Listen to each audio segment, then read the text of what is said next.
You know that I've No, I want to hear Nora. They both went in the Matrix. We are not, so speak.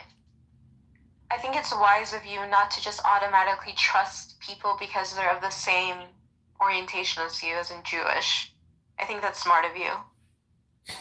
Yeah, and like they could all be freaking weirdos. Like, truly don't know. You know what I mean? Well, if you're a religious Jew or you have some intelligence, you would hope that they would treat you with respect. But maybe because you don't respect yourself, they're not going to give you any respect. You don't even know what we're talking about, but thank you for your input. It's just psychology. I when I was Muslim, I naively would trust Muslims, and I think that's like stupid. Yeah, like just because they're Muslim. Like Israeli guys are nice and are so close to their moms and whatever. It's not true. Like it's true. I mean, Diego taught me that that's the highest rape capital. Right? What? That's not true. But it is true that most rapes happen in Israel. Like, what was the statistics that you shared? I think there are more registered. I think it's child rapists in Israel than anywhere else. Such a Diego thing to say. No, it was something else. I'm going to sleep. I have work. All right, bye guys. That was too much for her. No, I have work. Okay, good luck. Some people say they work, and some people do work.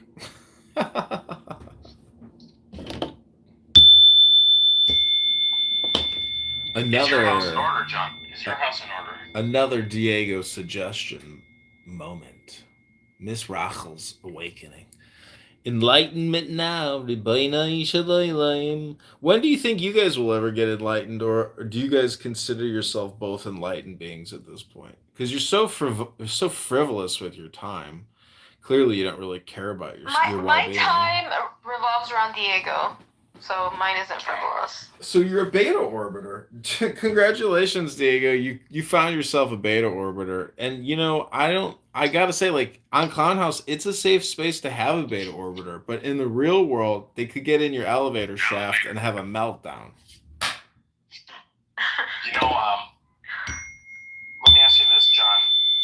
Where are your most recent ancestors from that are not from the United States? I mean, everybody came through Ellis Island. Yeah, but I mean, what country? I'm looking at the IQ by country. Dad's side is Ukrainian Russian. Mother's side is German English. Okay, let's see here. German, 99.6 is the average IQ in Germany. That's below United States average. Ukraine. Where's the Ukraine? Oh, I'm also Iberian, which means I'm from the Spanish Peninsula. Here we go. Well, Spain is top 10. Now we're talking. 102 IQ, 102.3 average IQ. 10, not 11. 10, not 9. China's number 1. Isn't that surprising that the average IQ in China is that high? Chinese people are so smart, Diego. When I worked at but like, do you see what they eat? Rice. Have you seen their teeth? How are their teeth? They're nasty, right, John? I don't know. Well, Oh, Russia, 103.2. Wow. Russia's high. Interesting. You married well, Diego. Not bad. I'm surprised. I'm genuinely surprised. I don't think this is accurate. Well, let me ask you a question. What's the difference between an ego and an IQ? Well. Hello? An IQ is not dependent on your desire to learn. You're so fucking hopeless, bro. They're both concepts. They don't exist, stupid. They're just concepts. This bell and this sound is more real than what an ego and a fucking IQ is. And a concept. What's the difference between the ego and the self? Listen, Scarface. What is a concept? I like how Diego likes when he says I always laugh. What's the difference? Retarded. What's the difference between the ego and the self? What's the difference? Well, the self is, there is a sacred self, which not many people understand because it's exactly like an ego or an IQ. It's, or even the word God. These are just very generic terms for the everything. And so I like an everything bagel with extra cream cheese, slice of tomato, and a little bit of lox. You know what lox are? It's a Jewish fish. It's salted salmon, okay? It's not a Jew. There's no such thing, On a stupid. bagel. Listen, Scarface. There's That's no such that's your true Jewish food, Scarface. is a bagel. There's no such thing as a Jewish fish, you schmuck. It's fucking called salmon, stupid. So listen, It's a Scarface. Jewish fish. It's what you eat. It's a Jewish fish. What, you think there's a Jewish sea or something? Some kind of No, Jewish it's your ocean? food. There's fucking Jewish fish. Okay, anyways. I hope you have all enjoyed your awakening moment, and I, give you back your time waste. Here it is. No, don't leave. 8 days into it, you guys have I dug thought you yourself jumped a from 4 days hole. to 8 days. You guys don't understand. I just grabbed a rope, and I'm climbing out of your hole of despair. I'm gonna leave you here in your I thought you were gonna make the hole. news. No, I did. I did. I tied the bottom as a noose for you, but I'm getting out of here, guys. John, don't leave. We got I'm already halfway up the hole, and I did tie the bottom as a noose for you. Good luck, Mr. Green Bean. Congratulations. Good luck in the pit of despair with your noose. no. Can you just ask him a question? Yeah, you sent it to me. Hey, you guys. Good luck down there. It was Honestly, nice his being in the question well was, with you for a little while, but I'm out of the hole now, and I'm going. So take care down there. And I did tie the bottom as a noose, so if you can't make it out, I did get you ready if you didn't know how to tie a knot. Bye, everybody. I got a question for you, bro. I have to agree with L. That was maybe the Across the funniest thing border. ever. No one immigrate states. If you choose to break the laws of the United States and you come here illegally, I owe you nothing. Steve, I'm not saying that. I'm saying because they're people like you and me, they deserve a base amount of respect, despite the fact that they broke the law. In fact, Marshall, let me ask you this. Marshall, let me ask you this. Hold on, let me ask you this. If you come home and you got someone that's broken into your home, going through your refrigerator, do they have the same respect as your child? Is that what you're saying? Let me tell you, if I come home and someone's in my house, I give them no respect. That's what these people are doing. They're breaking into our homes. They're showing absolutely no respect to our sovereignty. have respect despite whether you like it or not. The court that we rely on to determine things in the modern era has said they have rights. We can't pick and choose about what the court says. We can't believe in the court when it agrees with us and then disagree with the court when they say shit we don't like. You will either... Well, I'm going to tell you what. They don't have Article 3 rights, Marshall. They have administrative rights. That's not Article 3. We have Article 3 rights, Marshall. They don't. What you should do is pick on judicial review. You think that it's No, I'm telling you, I know this point. I know this point.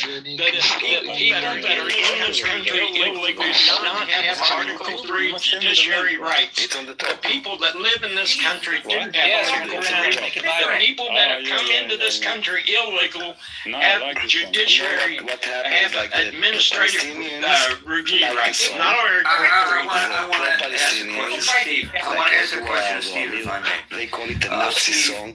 To that point that you just made, right? because you keep referring to people who are here illegally. In the beginning of your discussion with Marshall, you specifically singled out the Somalians in the Twin Cities areas. Why did you single that group out in your argumentation? Well, because they're a distillation of the problems. They have high welfare participation.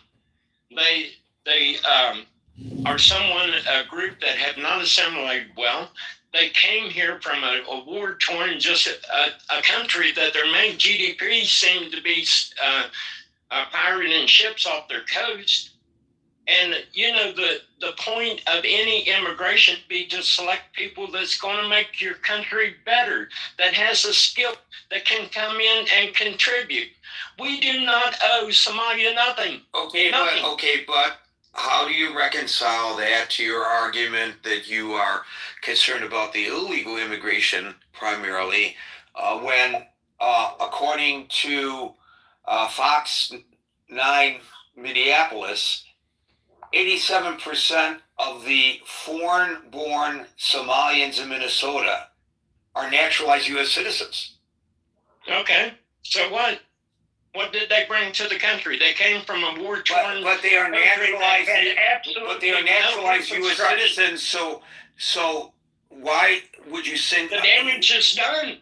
The damage is done. Why should we ever have been put in rules? Yeah, Marshall, that's not the point. That's not the point, Marshall. The point is, no, it ain't. For people, no, it is not. It is not the point. Longer. It's for people to follow the damn rules. No, that is not the point. That is the point of immigration should be to make your country better. Why are you mad? Well, the point of immigration should not be to go find the most war-torn, wrecked society on the face of the earth and say, yeah, that's what I want. Everyone has to follow the same rules, and they followed the rules. No, Marshall, they brought them in because it was a war-torn country, and they brought them in for humanitarian. They followed the rules. Okay, hold on. If you don't mind me interjecting again, where do you come to the conclusion that there's a net drain economically, I guess, on society in the Twin Cities area as a result of the Somalian immigration? Well, I can't remember the exact figures the other day, but I've seen some figures the other day said welfare participation was up to 40% of the population. We got billions of dollars that's been extracted from government programs there that was primarily involved in the Somali community. I think there was 91 people indicted so far. About 81 of the 90 have been Somalians. We have a group of people that was brought into our country for humanitarian reasons that come from a country that was just in total chaos and ruin, and we brought them and dropped them in the United States. A lot of them are on welfare. A lot of them also are in various productive fields such as healthcare and things like that. Well, okay, Gary, that's not the point. The point is you don't import mass groups Many of them start businesses. Many of them pay taxes. Many of them participate in civic life. I don't know whether that's particularly a good example or not. I just used it as a distillation of the problem that we're facing. When we talk about immigration, the purpose of any government is to represent its citizens. And to represent your citizen by bringing in groups that aren't educated well, do not have good skill sets, and cannot add to your country, especially a country that's $37 trillion in debt. If you don't use discrimination and try to get at least a betterment to your population, then you have not fulfilled your fiduciary responsibility as an official. For me, you have to change the law. Pardon me? Well, the United States, I just want to point out, and then we're going to move on because this has been a long back and forth. But, the United States has historically accepted refugees that come to the United States from distressed nations. Well, that doesn't mean we got to continue it in perpetuity, Gary. We're $37 trillion in debt. Our industrial base has been decimated. We have children that can't buy houses. We need to think about our own citizens, and if we bring anybody in, they need to be people that can add to the vibrancy of this economy and add value. We do not need to import people from all over the world that are low skilled that are going to be competing at the lowest rung of the economy and taking jobs from Americans. Just it, plain simple. I don't know that they're actually taking jobs from Americans, but I get your argument, and I thank you and Marshall for that very lively debate. We'll now move to David Ang, followed by Roya. All right. Hello, can you hear me? Yes. Thank you. Glad to be on stage. So I want to state two things, and I want people to listen because I don't want you to think I'm going in one direction because I'm actually going in another direction with it. So in the Silicon Valley, 2/3 of tech workers, that's about 66 to 70%, are foreign-born workers working in tech, right? And I know people, both foreign-born and American-born, who work in tech. And I've known American-born people, regardless of their racial background, who have been training people from foreign-born workers to come in and take their jobs, right? Not that was what they wanted to do, but that was ultimately what was happening, right? So they were training people to come in and take their jobs. And there was a notion that there aren't enough Americans qualified and, computer science and other things to do it. And there are plenty of Americans who are qualified to actually do that job. And there are plenty of people who are graduating now with CS degrees who can't find jobs, right? And so that's something. Another thing, in California, in the 2010s, there was a period of time where the number of international students coming from other countries going into the UC system was increasing. And Americans, right? We're not talking about Republican or conservatives. I'm just speaking broadly because what people would think. We're talking about very liberal people who are having a bit of a complaint about, and these are a lot of people would-be students and some students, about why there were more foreign-born individuals coming into the university and not as many Americans. And one of the things was that they had about 3 times the amount of tuition that an American person coming into the university was happening. And students were quite upset because they weren't upset at the people because they were coming from other countries. They were upset at the universities for turning it into like a financial, benefit, right? The reason why I'm mentioning those two things, and I think this is important to this discussion, is because the president is a barrel of contradictions, right?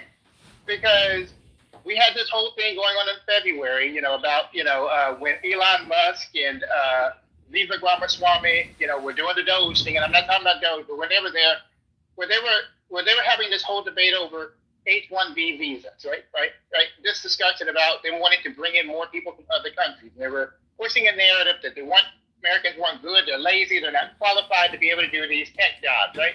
And a lot of CEOs in this valley, went to the president. Obviously, they've given the president money, many of them, and asked for more people, more H-1B visas to be approved so they can bring in more people from the country.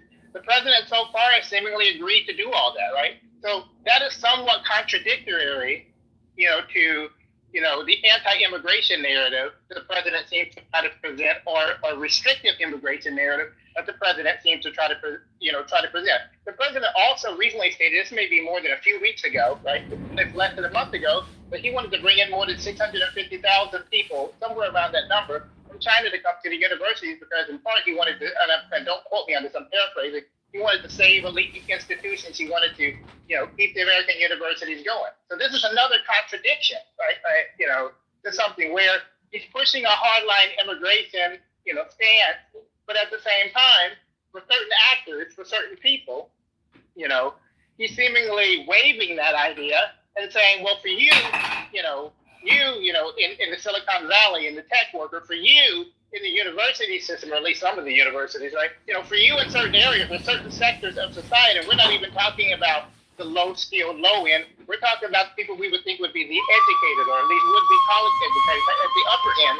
He seems to be making allowances for people in those areas to bring in much more foreign-born workers. And because I know a lot about, particularly in the tech sector, about the foreign-born workers, for a lot of the people there, right, what ends up happening when they get into a tech company is, because they have to be sponsored, right? Unlike an American person, if you don't like the working environment, you can leave, you can transfer and go to another company, right? And you can also demand, comparable wages. And while they're supposed to be paying, quote unquote, they're supposed to be paying foreign-born workers comparable wages, the foreign-born workers ultimately end up in a position, a lot of them, not all of them, but a lot of them end up in a position that virtually, they're still getting paid, but it's virtually like slave labor. They can't move, right? Like, you know, they can't make demands of their employer, Google or Meta or, you know, Amazon, if things go bad, because then they can just simply pull their H-1B visa and they're being sent back, you know, to the country that they're from. So that's it, because they're not going to be able to get someone else to sponsor them. And I know that for people who it's hard for them. They would like to leave and switch to Never another had country, one but lesson. they can't do it. But like I said, on the other side, I know people who are like, hey, wait a minute, I've got the good skill set. I'm just being, and they're not me, but they're being pushed out for someone who comes in at a lower salary than them from, you know, from another country. So I'm just saying that the president himself is a barrel of contradictions, right? And some of the things that he says and some of the things he does, on one hand, that we see largely, or at least what I've seen largely being targeted at people who are primarily on the lower end of the socioeconomic income bracket, but not only those people on the socioeconomic income bracket. And even, you know, back when he was deporting people over speeches they may make on university campuses, versus this whole other side of him that is willing to cater to what some people would refer to as the tech oligarchs, right? Or people in high places to allow more H-1B visas and more people to immigrate from other countries. And these countries aren't even primarily Europe. Let's say it's primarily India or China, somewhere in South Asia or East Asia into the country. And so for me, I think that's something we have to think about, that the president himself got a lot of views that are, you know, that are off the wall, off the mark, but somehow for certain people he'll turn on a dime and he'll allow the very thing that he's saying that he's against to happen. And that just seems to be the relationship that those individuals have to him. The last thing I want to say is that guy from Shark Tank, you might know what I'm thinking about. I can't think of his name, but one of the guys from Shark Tank, he was on a CNN panel. I happened to watch this CNN panel. And he was defending the H-1B visa, right? And he's not the only one defending H-1B visa. I'm not against it, by the way. I'm pro-immigration and it's a general idea. But he was muddling the waters by trying to confuse H-1B visas, right? And he was doing it on purpose. And I've seen some of these people that in the tech field, the ticket CEOs, they understand that the F1 visa is the one for those really high-performing people who start a company, right? We already have a visa for that type, and they started saying H-1B, meaning that they're going to get the next person who's going to start up the next big, you know, tech company in the United States of America. So I think that when we look at this whole immigration discussion, to broaden it outside of the president, we have to look at what some of these CEOs and these different corporations and companies, what their wishes are and what they want, and how the president, and even in some of the universities, how the president is willing to change his position or make allowances, so to speak, for those people, to get people who will be brown or, you know, or who are not white in those particular areas, sectors, and industries or for student bodies. So that's all I have to say. So I'll just point out that, and I don't know whether your comments were a direct response to Steve's. He was talking about unskilled versus skilled, and obviously Silicon Valley and the medical profession, etc. Those are all skilled immigrants. We do have a shortage, for example, of nurses in this country, and we actively recruit nurses from the Philippines and elsewhere because of that shortage. And we obviously have a shortage of doctors, at least American-born doctors. It's interesting, Steve makes a point, and maybe, you know, he's looking back at a society that doesn't exist today, or maybe he's right, that society does exist, where Americans were willing to take jobs, hardworking, menial type, unskilled labor jobs, and they go. But they can't, he argues, because the unskilled folks that are coming into the country. But I don't think it's just unskilled. If you look at the medical profession, as David points out, the technology professions, many of those individuals are not native-born Americans. Is that because they're taking the jobs of native-born Americans, or there are just not enough people who are interested in filling those positions? A friend of mine has a pretty important position at Amazon. He's an American citizen, but he was born in Belarus. And he finds that the people he works with are all Asian and not born in the United States, as he wasn't born in the United States. How do you account for that? So I think we have to be a little careful about broad strokes. And remember, this original discussion was not about specifics. And I know there are people who are concerned about folks here illegally, and I agree with that. But it's about the general tone of this administration, of this president. He's got an anti-immigration bent. This is indisputable. And he talks about shithole countries. Whoever heard of a president of the United States publicly, maybe privately, who knows what they say privately or think privately, but he's representing you and me. And he's referring to these other countries as shitholes. Maybe some of them are, I don't know. But is this something that a president should be saying? And we don't want people from those shithole countries to come here? And I guess Steve can date his folks back to the Mayflower days or close to. But many of us, we only go back a generation or two or three. And as he was speaking, I thought about my family. The people who came here they came here because they were fleeing religious persecution. They weren't vetted.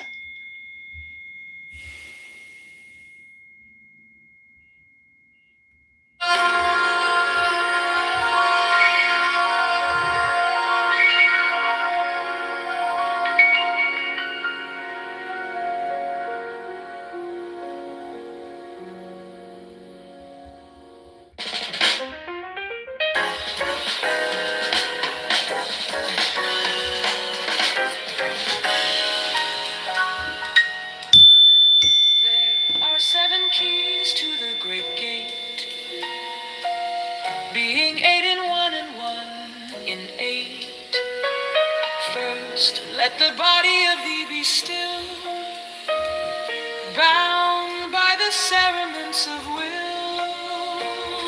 Corpse rigid, thus thou mayst abhor the fidget babes that tease the thought.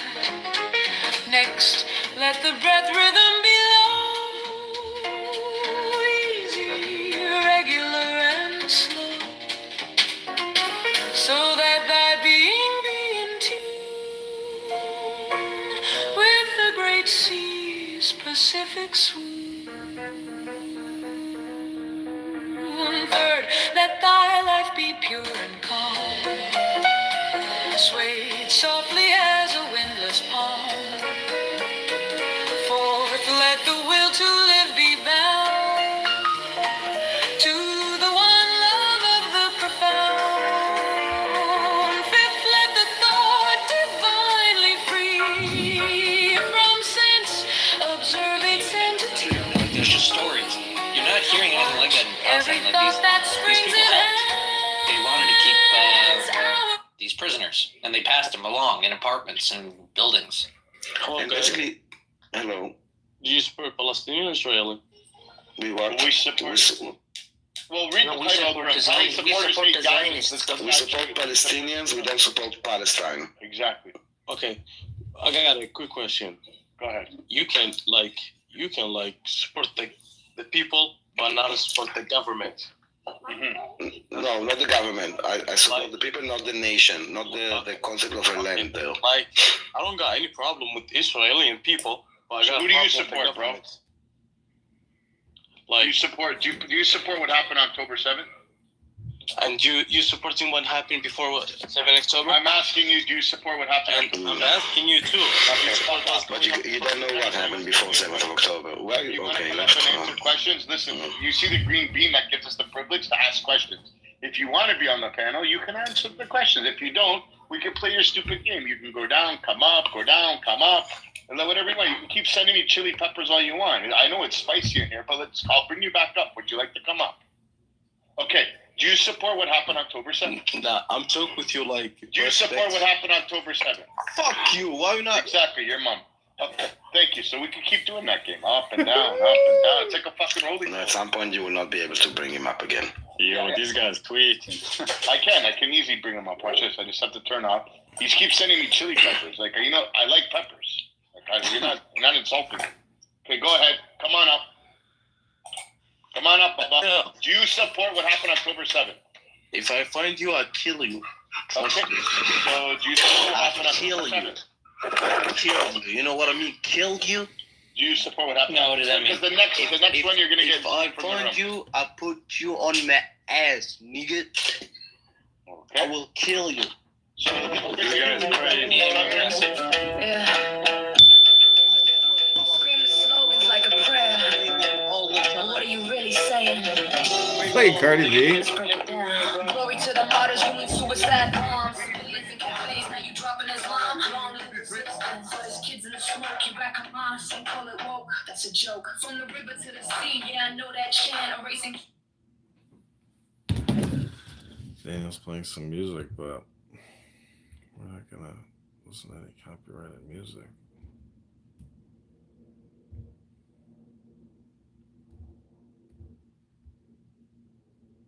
After hour thy vigilance, intense and keen, turned inward miss.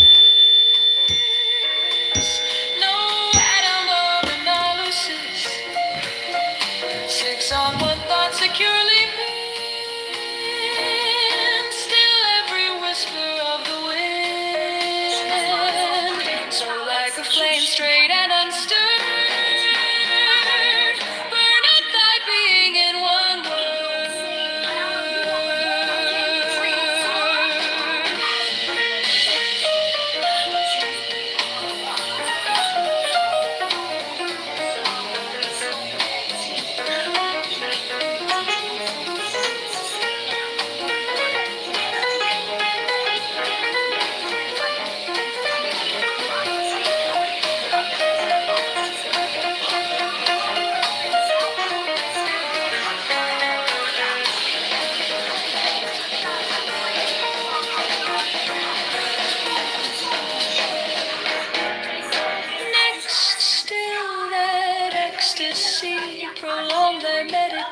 Steep and strong, slaying even God should he distract thy attention from the chosen act. Last all these things in one power, time that the midnight blossom flowered. The oneness is yet even in this, my son, thou shalt not do. If thou restrain the expression, shoot thy glance to rapture's darkling root, discarding name, form, sight, and stress, even of this high consciousness. Pierce to the heart, I leave thee here.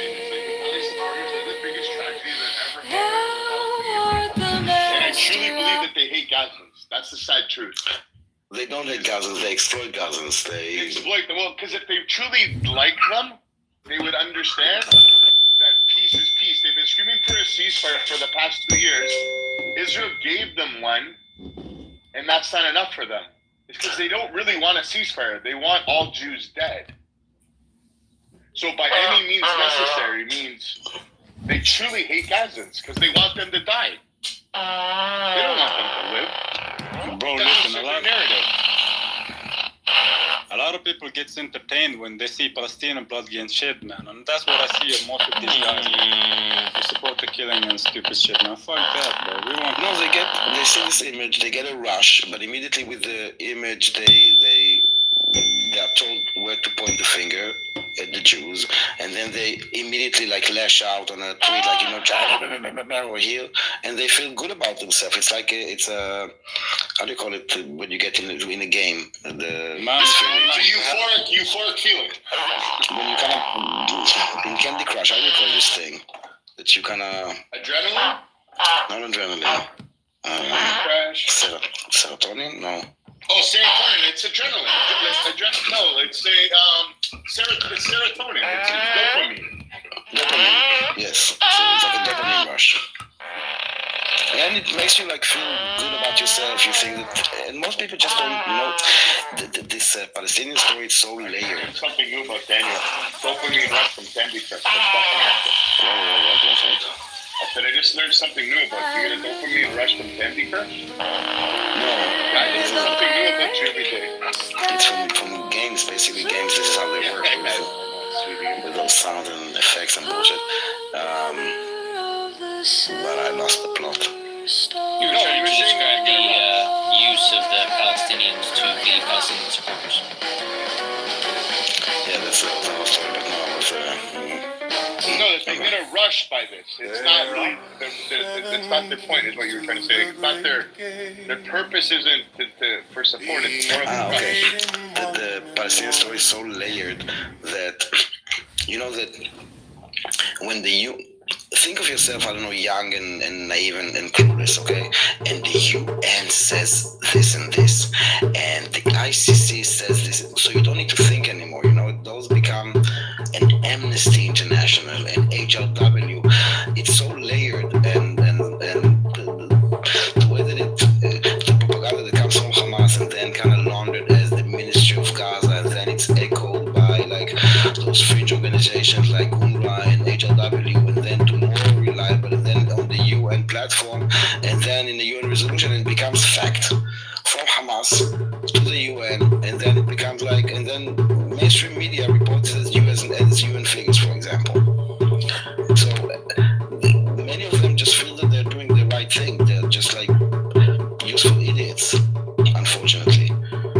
They see very one-sided. Like I see that our story is not told, that they don't know what's happening, and any talk about accountability or what is a terror organization or how Hamas is embedding themselves, like there's no talk about it.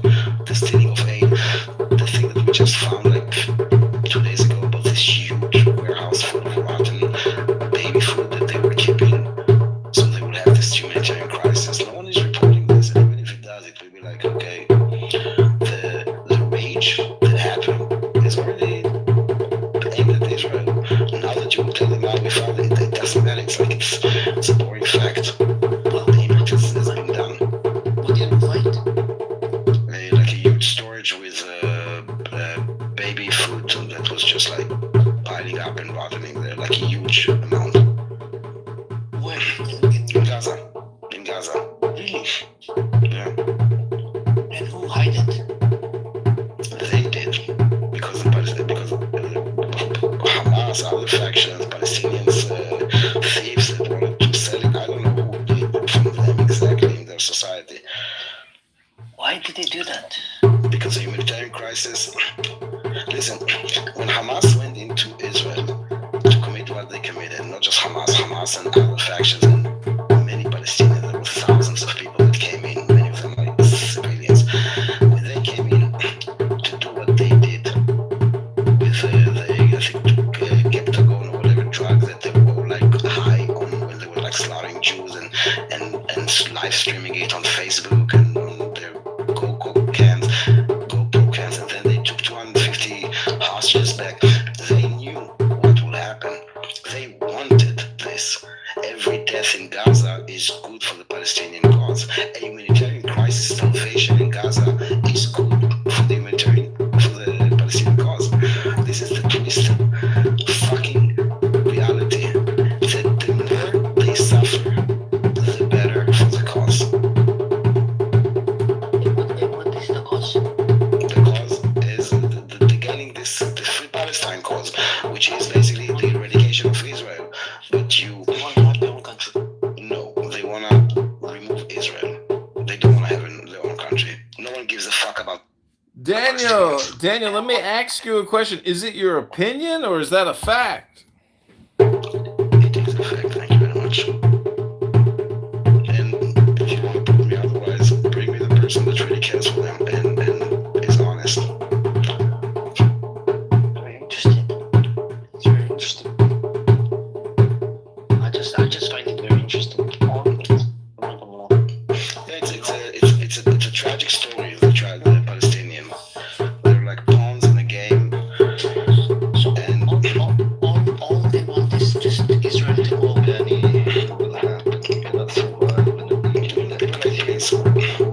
This is really the tragedy of the Palestinians. The people, basically the Arab Ummah wants to create this Arab nation, and we are a thorn in their eyes, in their leg.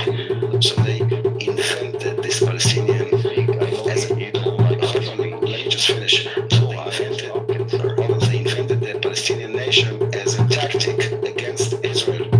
They are no different from Jordanians, Syrian, Lebanese, or other Arabs in the area. But what about 1948? What about 1948? Yeah, if they were serious, they would have a country back then, right? No, they thought about this. 1948, they, with 5 Arab nations, decided to attack Israel that was 1 day old because they wanted to wipe us out. Yeah. After they refused the partition plan.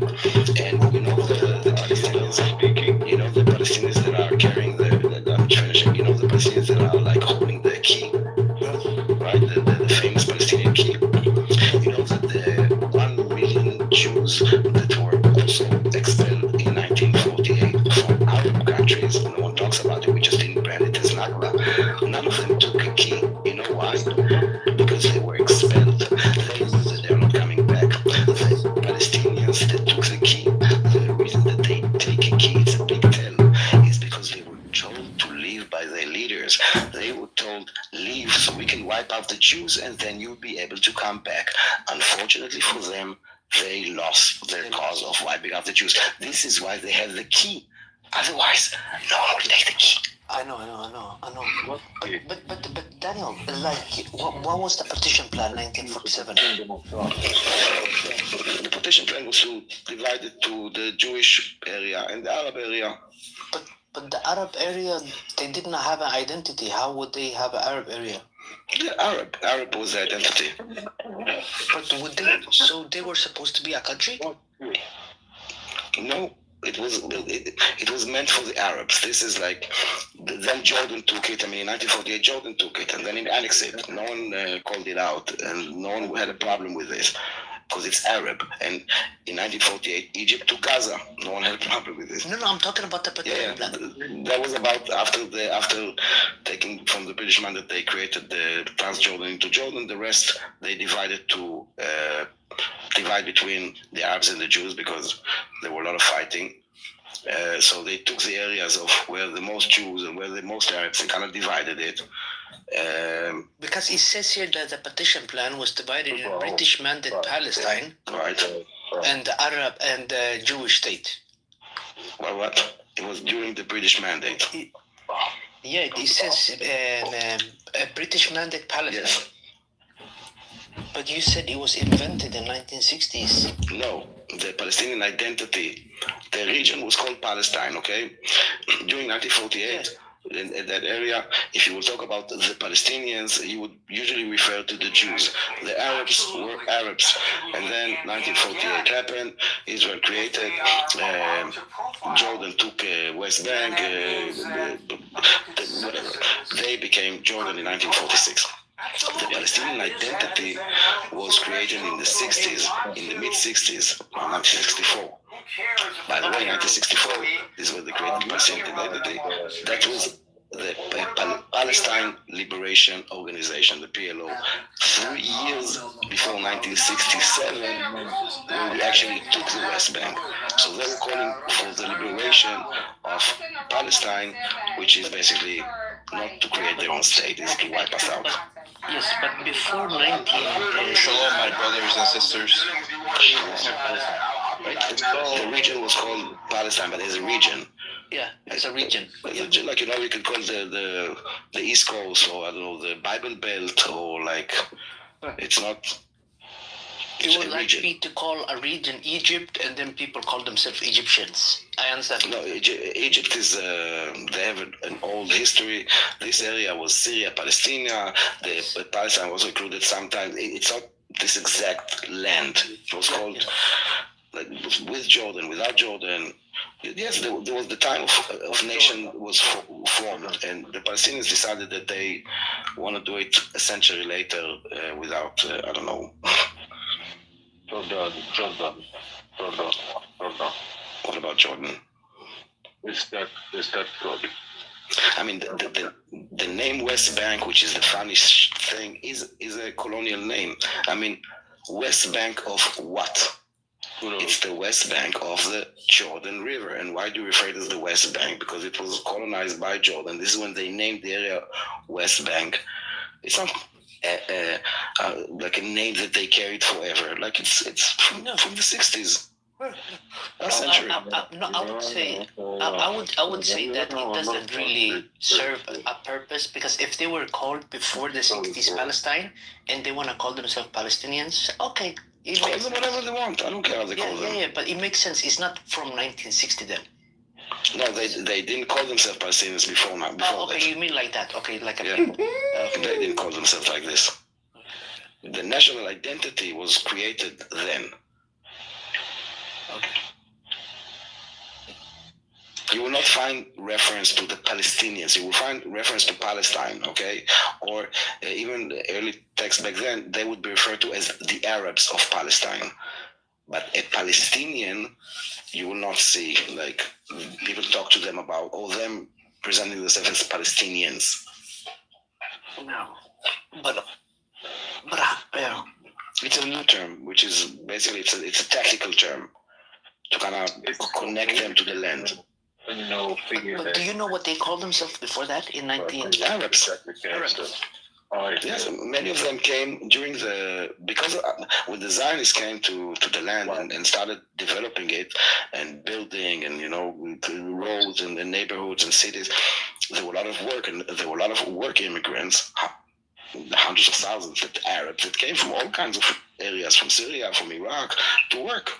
It wasn't like the borders that we have today of Eto. They just traveled, and anyone that basically was in the land 2 years before, from 1946, it's enough that you were there 2 years before the creation of Israel, you were considered a Palestinian, even if you moved from Iraq a day before, like 2 years before.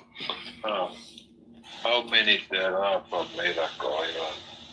I don't know. A lot of time you can see by their last name. You will see, for example, a lot of Palestinians called El Masri. What is El Masri? The Egyptian. In Palestine. What? How many people in Palestine? What is Palestine? Where is Palestine? So much people in Palestine. How many people? Well, in this land, he's talking about this new identity. Which part of the? Because people use the word Palestine in many different, like, what do you mean?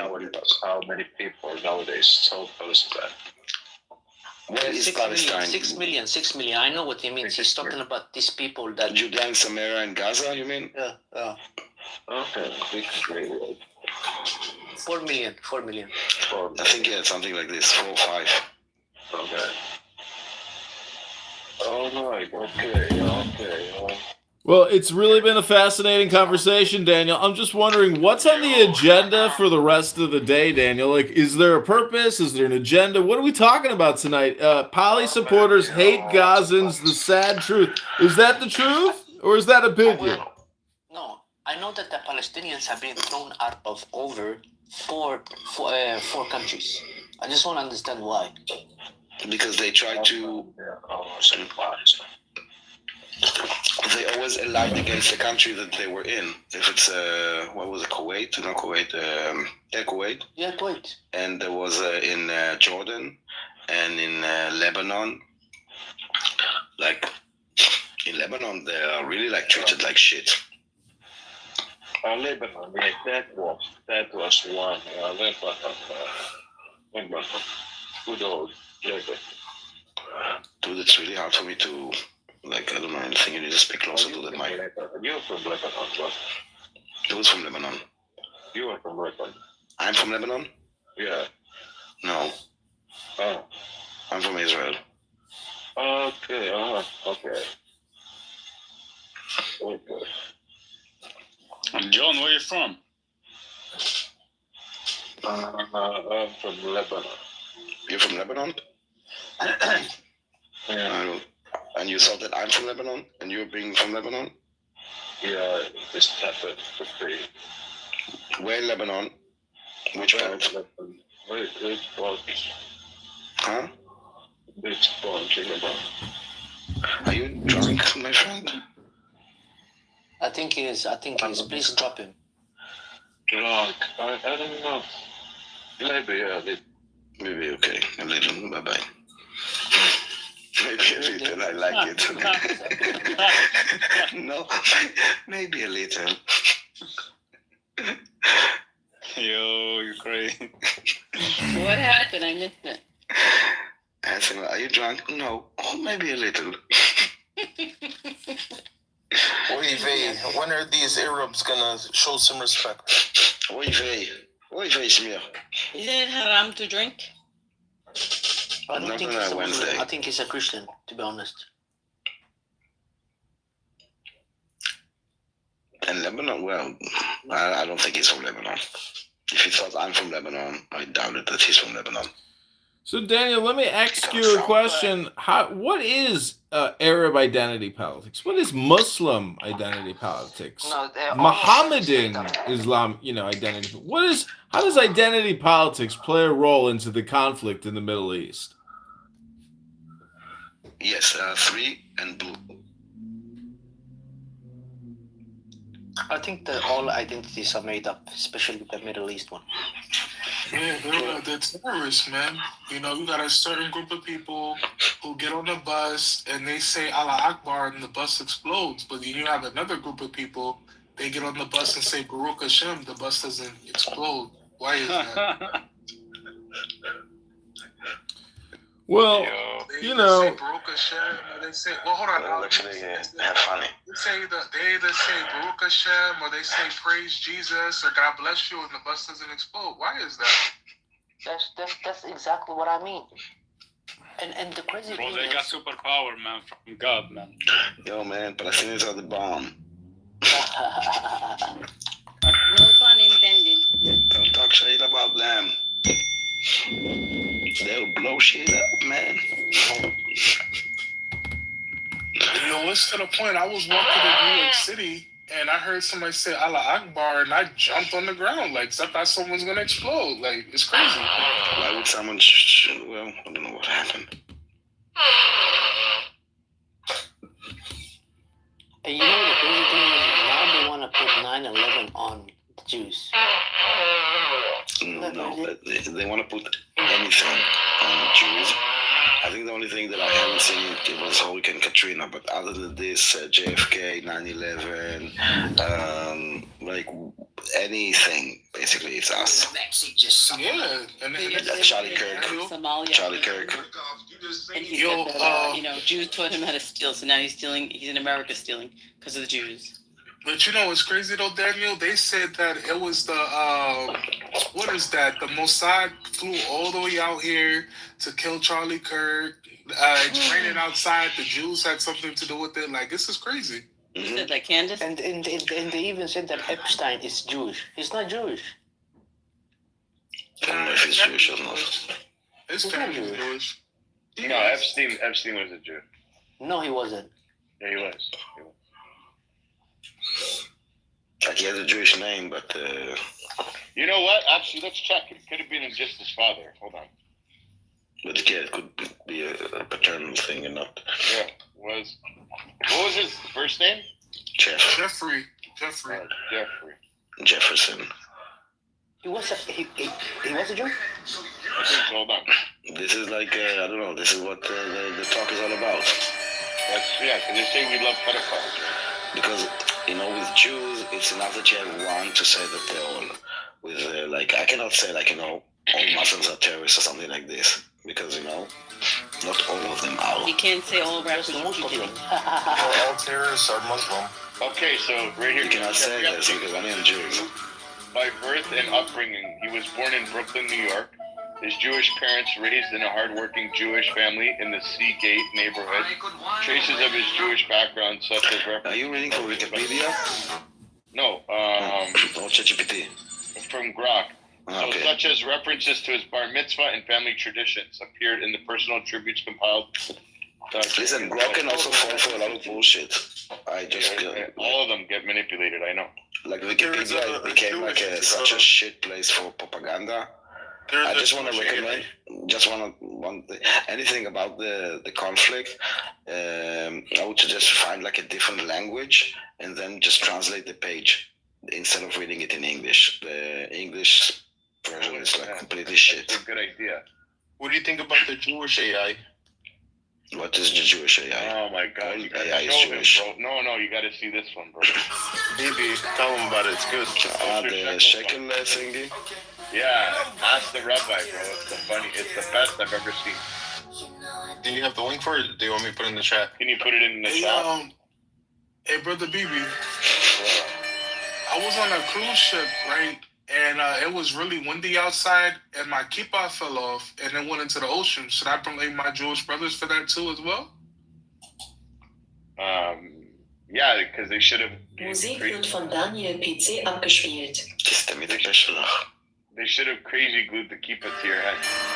Yeah, they should have. Damn, it's fucked up. Do you wear a kippah, honestly?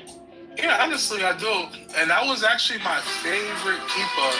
Because a very important rabbi to me, in Jerusalem, man, before he passed away, he gave that to me. He took it off his head and gave it to me. And, that was, my favorite kippah, but anyway, You should have jumped in and went after it. Yeah, I should have, but down, Are you, Chucky, are you a black American? Nah, I'm actually a Caribbean American. Okay, and you converted? Yes, I did. Nice. How was that experience? But just to interrupt, there's black Jamaicans, guys. There's synagogues in Jamaica. There's synagogues in Costa Rica. There's synagogues in Colombia. There's synagogues in Cuba and Sweden. Because that's the problem. A lot of people, they see black people or Chinese people, they're not saying that you said this, I'm just saying for everybody that's listening too. They're like, did you convert? When did you become Jewish? So they could have been born Jewish. There's lineage and lineage of black Jews, Asian Jews, Hispanic Jews. It's, you know what I mean? We're such enriched with different cultures. Yeah, but Judaism isn't like you have to be born. Your mother must be Jew. Yeah, but your mother could be Chinese and a Jew. Yeah, of course. Mindful put forward. But in Chucky's case, it wasn't like that. No, so yeah, you just got the a different type of Jew that converted, right? But they do say, so to give a positive thing to Chucky, so if you're already born a Jew, right, and you're on a ladder, so you're already up there, right? Now Chucky converted to Judaism. He started at the bottom, right? The only where for him to go is up. So he's always going to be progressing. Yep. So that's why converts are held to a better standard and also recognized as amazing because their only level, they can only go up and up and up. It's a weird thing, but it's something positive for people that convert to Judaism. That's why we're not like Muslims where you just say the Shahada and you're a Muslim and then you don't know nothing about. We traditionally will turn you down 3 times, and then there's different types of Judaism that will my sister-in-law, she converted. It took her 4 years. 4 years? Yeah, but now she's more Jewish than everybody in the family. She bared 16 kids so far. Wow. She's but it took 4 years and she gave birth to 16 kids. Yeah, and then because of the Beit Din, my brother also had to do tests, and he was born a Jew. Our grandfather is a rabbi. My brother is now a rabbi, but he had to go back and forth to do tests as well to see that it wasn't just her. He had to do it too. It's like, you know, but then I hear Jews that like, yeah, converted in a weekend. No, I don't. Like, It must be progressive. I don't like that shit. But to each I their own. converted just for a half, like an afternoon, and then I converted back. You converted for the sex. I know. Just for like a one Shabbat dinner, and then I converted back. That was it. Yeah. Oh, BB, put the AI in the chat. I know. Yes, everybody. The chat's got the website. I just don't want to take that song down that Daniel put because it's so good. But everybody want to click on it. There's an AI bot. You can ask the rabbi there any question. Uncle Norm's here. Yo, what's up? Come on stage, Uncle Norm. And regarding the song, like, share, and subscribe, as they say. Yeah, like, share, subscribe, follow. I would love to convert, to be honest, but I don't know if I have the courage. Not during this time. Why? No, after everything that happened, like yeah, you become a target automatically. Yeah. Yo, brother Joe, if I can give you some advice, man, just go to your local synagogue, wherever you at in the world. Just go to your local synagogue, talk to the rabbi, man. Learn, study. You know, it's beautiful. Judaism changed my life. Oh, and even see if it's for you. You don't have to go and say, "I'm here to convert." Just say, "I want to learn," and it'll come natural if you do, you know, follow it fully, or you just learn about it. But I guarantee it's addictive, bro. You're gonna fall in love. Yeah, and that's funny that you say that though, BB, because that's initially how I stumbled across. You know, I wasn't really religious, you know, growing up. You know, having you know Latino parents. Of course, I went to church, and like we would always. So I know the Bible very well, you know. And so I was curious, you know, in the Christian Bible, it talks about, you know, the Jews being God's chosen people. So, you know, where I grew up at, there's a synagogue, a really big synagogue. So I just happened to walk by one day and they were in there praying. And I said, man, I just came here just to study, you know. I'm interested in, you know, your guys' take pretty much on the Bible. And they said, okay, well, you're more than welcome to, you know, pray with us if you like, you know, or you can come back at, you know, in like 30 minutes and we're going to have a lecture. So I went there, dived in with them. Of course, I didn't stand in the minion, but it was just cool, man. Like I went for one study session. Next thing you know, I'm getting invited to Shabbos dinner. You know, I'm getting invited to the holidays, and it just kind of happened, you know. Yo, Chucky, listen, I got a question. Mm-hmm. Do you go to like a Jewish gathering where a lot of Jews be chilling and whatever? You said, do I go? Yeah, like do you go like to a place? Is there a place like like gathering for the Jews? You know, because like Muslims, they got mosque, right? They go to the mosque. And they got the synagogue. Great question. Yeah, oh yeah, sure. The synagogue. Sometimes they got the community center as well. Yeah, those people call it like synagogue, temple, shul, but it's all the same place. It's a place where we go and pray. Yeah. And congregate. Yeah, it's a congregation. Okay, yeah, that's nice. Shuki, and how like when you go there right now, right? Like people are chilling with you, like it's like you're one of the team, or how it is? No, they put their COVID mask on and they keep me in the corner. They don't say hi. That's the answer. That's the answer you wanted. Nah, they love me, man. I've been welcomed with open arms, man. Oh yeah, that's good. That's nice, bro. Some of the community centers even have a basketball court, and I would put the rabbis on skates pretty much while we play. Mm-hmm. Oh. Especially in the country that I am now, that I'm in right now currently. I go to the chief rabbi's house for Shabbos every Friday. Like they love me out here. No, yeah. He wasn't in the Niger, right?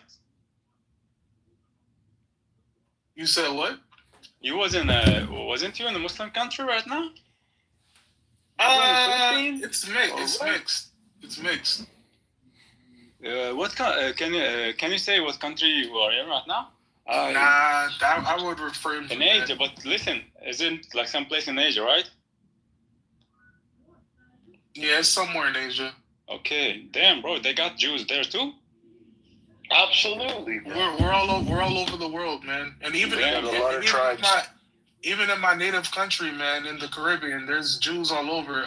In fact, Cuba was the first country in the Caribbean to open up, to allow the Jews to come there, during the Holocaust. In the Dominican Republic, then Puerto Rico, then Jamaica. There's Jews all over, man. There's Jews in Bangkok, in Thailand. Yeah, Thailand. in Russia. I've seen Jews. The place that shocked me the most was in Japan. I was in Japan during Passover one year, and I'm looking around because I needed some supplies for Passover. Lo and behold, I find a Chabad in Japan. I was like, oh my God, what is this? So I ended up making some arrangements through the chaplain to get some supplies, and it was fun. Yo, I think it's crazy, man, because I've never seen anything that is Jewish here in Norway, ever. There's a big Jewish community in Norway. There have been Jews that made it to the moon. Jews made it to outer space. Is that why Muhammad split it? We're opening a Shabbat house in Gaza. I've never seen the Star of David on a wall or something, Yeah, we're gonna open a Shabbat house in Gaza real soon. In 2050, we're gonna have a Chabad on the moon. I'm serious. No, that's crazy, we need one in Williamsburg first. We already have a Chabad. There's the biggest Chabad in the world. Is in Brooklyn. Bro, there's a lot of Jews in New York City, man. Yeah, 770, man. That's the biggest on Eastern Parkway. That's the biggest Chabad of the world. It's there. We got one in Brighton Beach.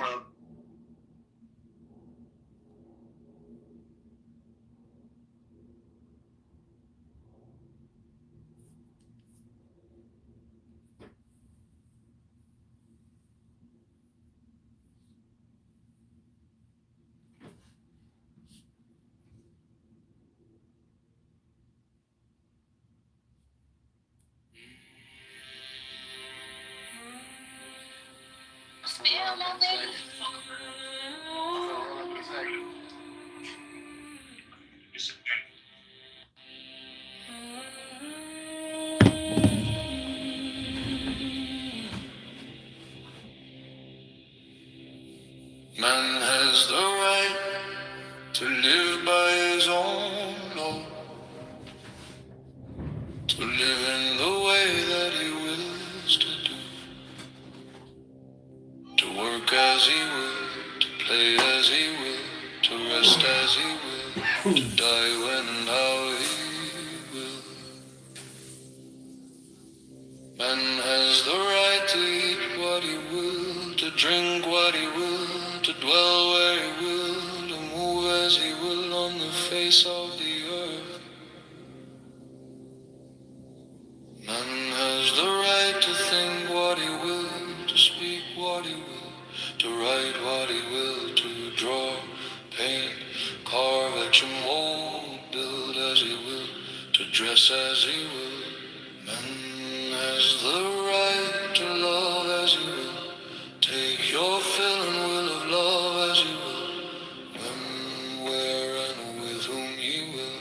Man has the right to kill those who would thwart these rights. The slave shall serve. Love is the law.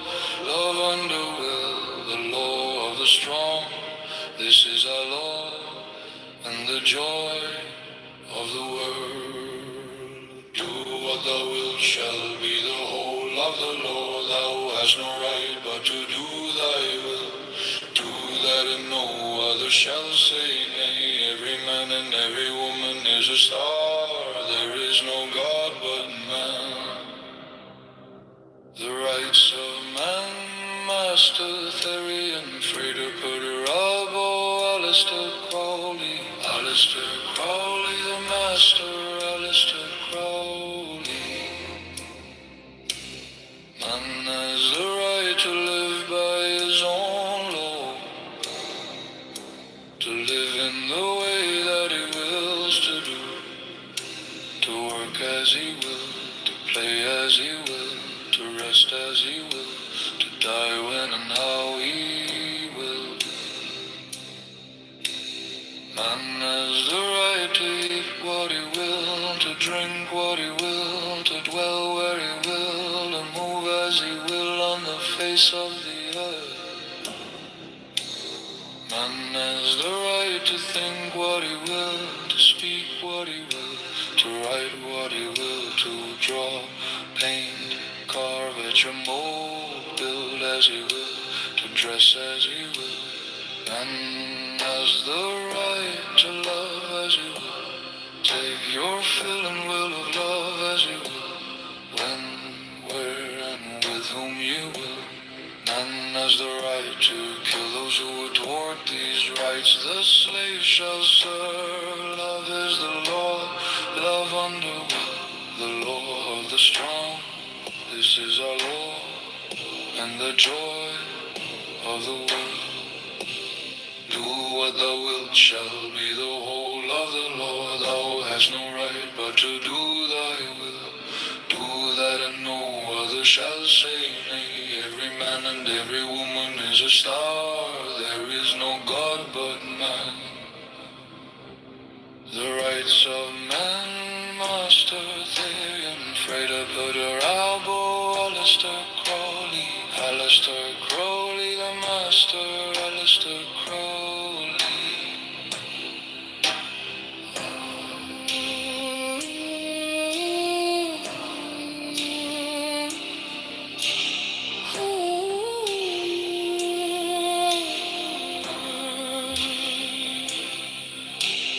Man has the right to live by his own law,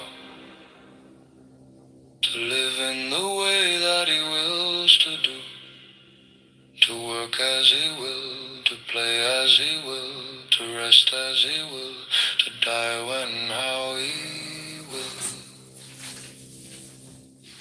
Man has the right to eat what he will, to drink what he will, to dwell where he will, to move as he will on the face of the earth.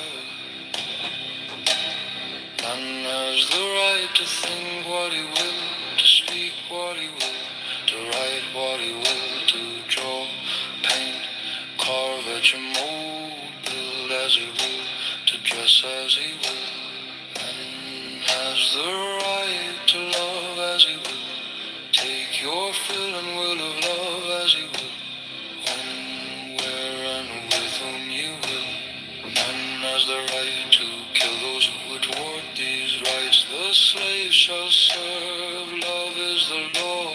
Love under will. The law of the strong. This is our law. And the joy of the world. Do what thou wilt shall be the whole of the law. Thou hast no right but to do thy will. Do that and no other shall say nay. Every man and every woman is a star. There is no God but man. The rights of man, Master Therian, Freda, Putter, Abo, Alistair Crowley, Alistair Crowley, the Master, Alistair Crowley.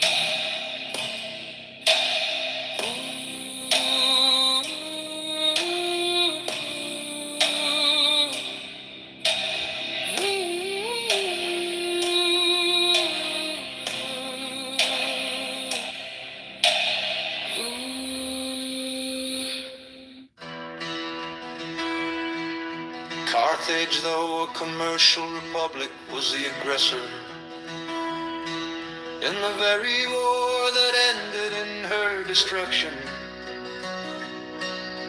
Hannibal had carried her arms into the heart of Italy, and to the gates of Rome before Scipio returned. Gave him an overthrow in the territories of Carthage, and made a conquest of the Commonwealth. Venice in later times figured more than once in wars of ambition, till becoming an object to the other Italian states. Pope Julius too found means to accomplish that formidable league. 9 which gave a deadly blow to the power and pride of this haughty republic. The provinces of Holland, till they were overwhelmed in debts and taxes, took a leading and conspicuous part in the wars of Europe. They had furious contests with England for the dominion of the sea, and were among the most persevering and most implacable of the opponents of Louis XIV. In the government of Britain, the representatives of the people compose one branch of the national legislature. Commerce has been for ages the predominant pursuit of that country. Few nations, nevertheless, have been more frequently engaged in war.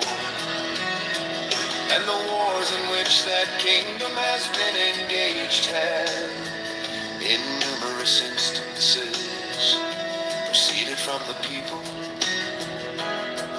There have been, if I may so express it, almost as many popular as royal wars. The cries of the nation and the importunities of their representatives, upon various occasions, dragged their monarchs into war or continued them in it, contrary to their inclinations, and sometimes contrary to the real interest of the state. In that memorable struggle for superiority between the rival houses of Austria and Bourbon, which so long kept Europe in a flame, it is well known that the antipathies of the English against the French, seconding the ambition, or rather the avarice, of a favorite leader, and protracted the war beyond the limits marked out by sound policy, and for considerable time in opposition to the views of the court. The wars of these two last-mentioned nations have in a great measure grown out of commercial considerations, the desire of supplanting and the fear of being supplanted, either in particular branches of traffic or in the general advantages of trade and navigation. From this summary of what has taken place in other countries, whose situations have borne the nearest resemblance to our own, what reason can we have to confide in those reveries, which would seduce us into an expectation of peace? Cordiality between the members of the present Confederacy in a state of separation.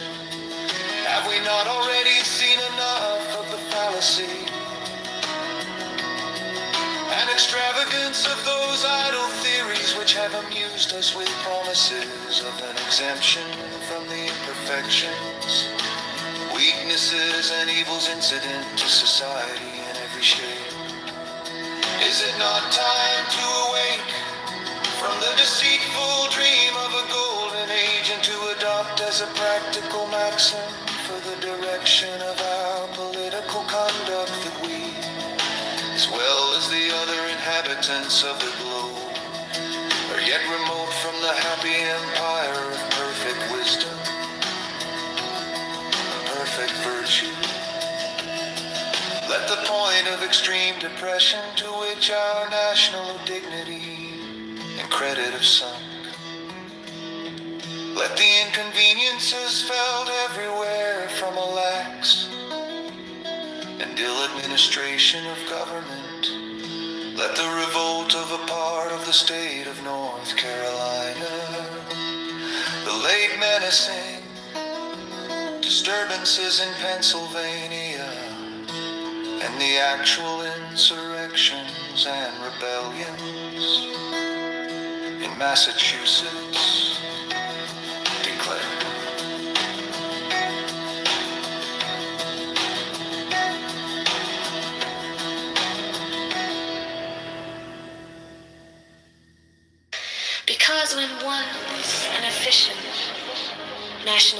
government is established, the best men in the country will not only consent to serve, but also will generally be appointed to manage it. For although town or country, or other contracted influence, may place men in state assemblies, or senates, or courts of justice, or executive departments, yet more general and extensive reputation for talents and other qualifications will be necessary to recommend men to offices under the national government, especially as it will have the widest field for choice, never experienced that want of proper persons, which is not uncommon in some of the states hence. It will result that the administration, the political councils, and the judicial decisions of the national government will be more wise, systematical, and judicious than those of individual states, and consequently more satisfactory with respect to other nations, as well as more safe with respect to us.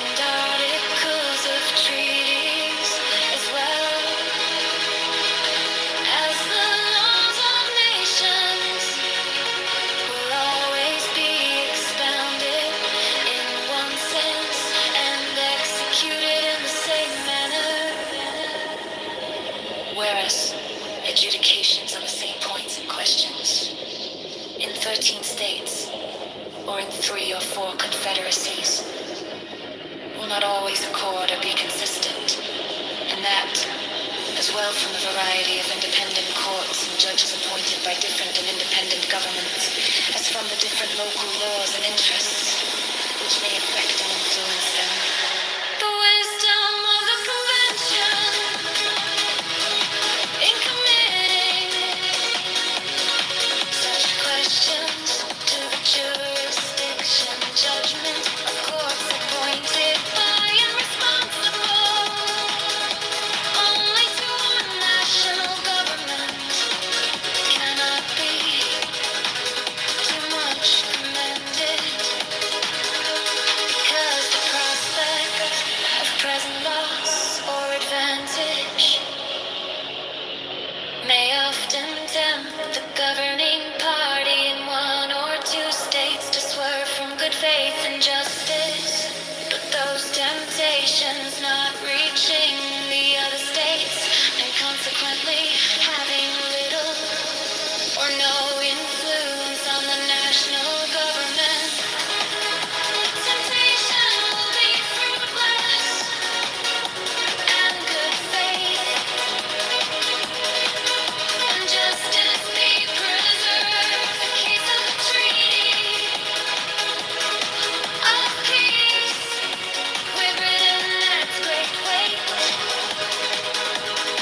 to this reasoning,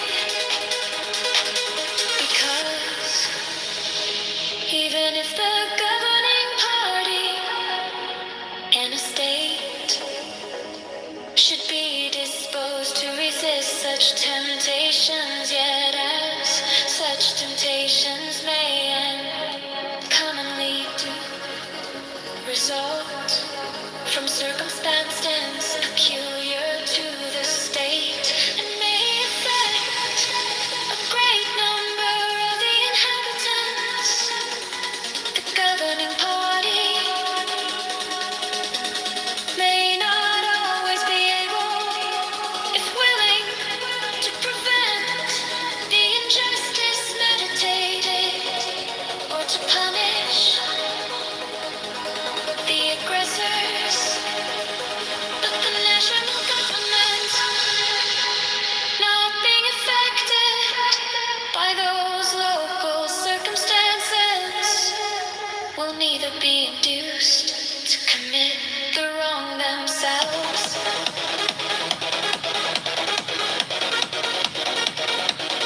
Nor want power or inclination, perfect influence them.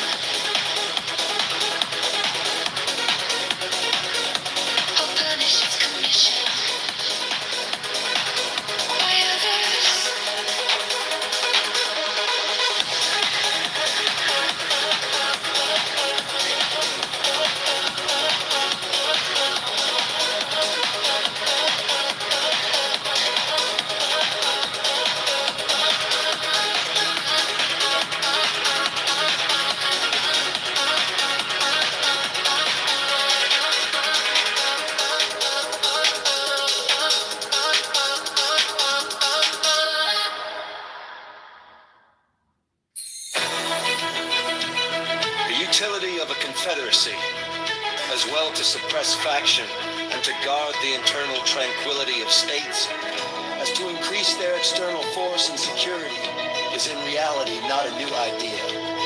It has been practiced upon in different countries and ages and has received the sanction of the most approved writers on the subject of politics. The opponents of the plan proposed have, with great assiduity, cited and circulated observations of Montesquieu on the necessity of a contracted territory for a republican government, but they seem not to have been apprised of the sentiments of that great man expressed in another part of his work, nor to have adverted to the consequences of the principle to which they subscribe with such ready acquiescence. When Montesquieu recommends a small extent for republics, the standards he had in view were of dimensions far short of the limits of almost every one of these states. Virginia, Massachusetts, Pennsylvania, New York, North Carolina, nor Georgia can by any means be compared with the models from which he reasoned and to which the terms of his description apply. If we therefore take his ideas on this point as the criterion of truth, we shall be driven to the alternate either of taking refuge at once in the arms of monarchy, or of splitting ourselves into an infinity of little jealous, clashing, tumultuous commonwealths, the wretched nurseries of unceasing discord, and the miserable objects of universal pity or contempt. Some of the writers who have come forward on the other side of the question seem to have been aware of the dilemma, and have even been bold enough to hint at the division of the larger states as a desirable thing. Such an infatuated policy, such a desperate expedient might, by the multiplication of petty offices, answer the views of men who possess not qualifications to extend their influence beyond the narrow circles of personal intrigue. But it could never promote the greatness or happiness of the people of America.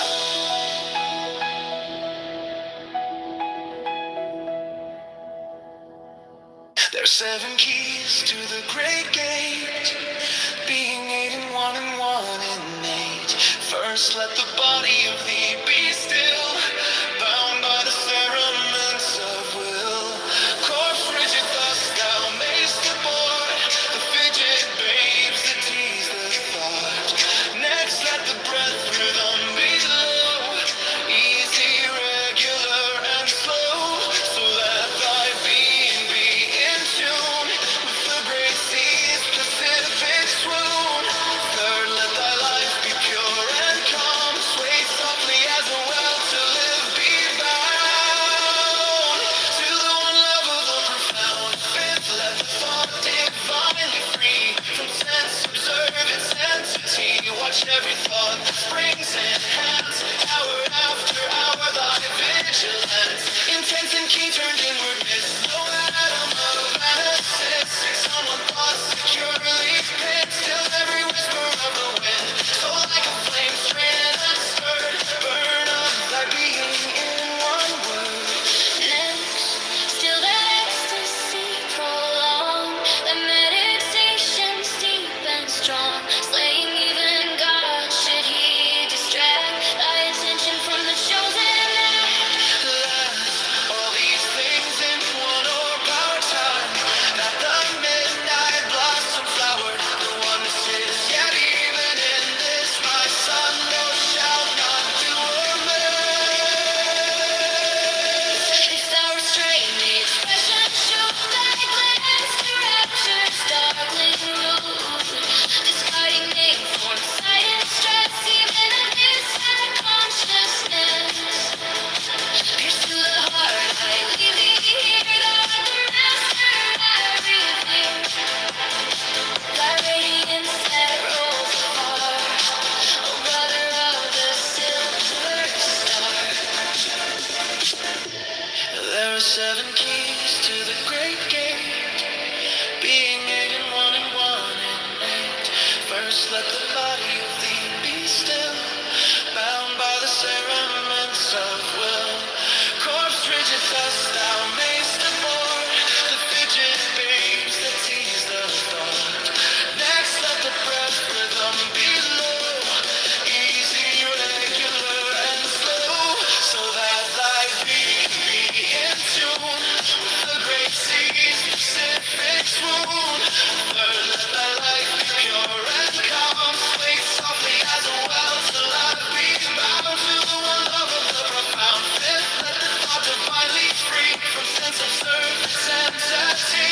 Every thought that springs and hands, hour after hour, thy vigilance, intense and keen, turned inward, miss no atom of analysis. Sick silent thought securely pinned, still every whisper of the wind. So like a flame straight and unstirred, burn up thy being in one word. Next till that ecstasy prolonged, thy meditation steep and strong. Slaying even God should he distract thy attention from the chosen act. Last all these things in one or power. Time that the midnight blossom flowered. The one this is, yet even in this, my son, thou shalt not do amiss.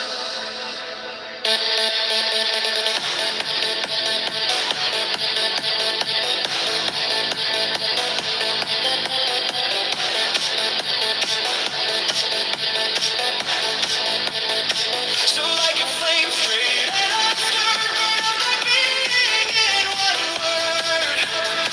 Next till that ecstasy prolonged, thy meditation deep and strong. Slaying even God should he distract thy attention from the chosen act. Last all these things in one of power. Time that the midnight blossom flowered.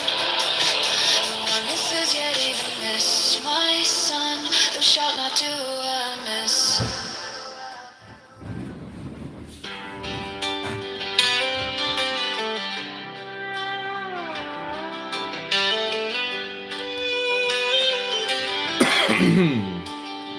Federalist No. 7. The same subject continued, concerning dangers from dissensions between the states. For the Independent Journal, Alexander Hamilton. To the people of the state of New York, it is sometimes asked, with an air of seeming triumph, what inducements could the states have, if disunited, to make war upon each other? It would be a full answer to this question to say, precisely the same inducements which have at different times deluged in blood all the nations in the world. But unfortunately for us, the question admits of a more particular answer. There are causes of differences within our immediate contemplation, of the tendency of which, even under the restraints of a federal constitution, we have had sufficient experience to enable us to form a judgment of what might be expected if those restraints were removed. Territorial disputes have at all times been found one of the most fertile sources of hostility among nations. Perhaps the greatest proportion of wars that have desolated the earth have sprung from this origin. This cause would exist among us in full force. We have a vast tract of unsettled territory within the boundaries of the United States. There still are discordant and undecided claims between several of them, and the dissolution of the Union would lay a foundation for similar claims between them all. It is well known that they have heretofore had serious and animated discussion concerning the rights to the lands which were ungranted at the time of the Revolution, and which usually went under the name of Crown lands. The states within the limits of whose colonial governments they were comprised have claimed them as their property. The others have contended that the rights of the Crown in this article devolved upon the Union, especially as to all that part of the Western Territory which, either by actual possession or through the submission of the Indian proprietors, was subjected to the jurisdiction of the King of Great Britain, till it was relinquished in the Treaty of Peace. This, it has been said, was at all events an acquisition to the Confederacy by compact with a foreign power. It has been the prudent policy of Congress to appease this controversy by prevailing upon the states to make cessions to the United States for the benefit of the whole. This has been so far accomplished. It was before the assassination, so it couldn't possibly have anything to do with who I thought did the assassination, because the assassination hadn't happened. So the first tweet was before the assassination, like a month before, and it was just something I had heard, that the rumor was going around, I guess you could say, that Charlie Kirk feared for his life. So that tweet has nothing to do with who afterwards I thought, committed the murder. I think the question is still up in the air. I think it is most likely have something to do with Israel. But I don't have too much evidence for that. It's more of a lack of evidence and a general pattern of events that leads me to believe that. At the same time, the official story is the left did it. The left is acting like they did it.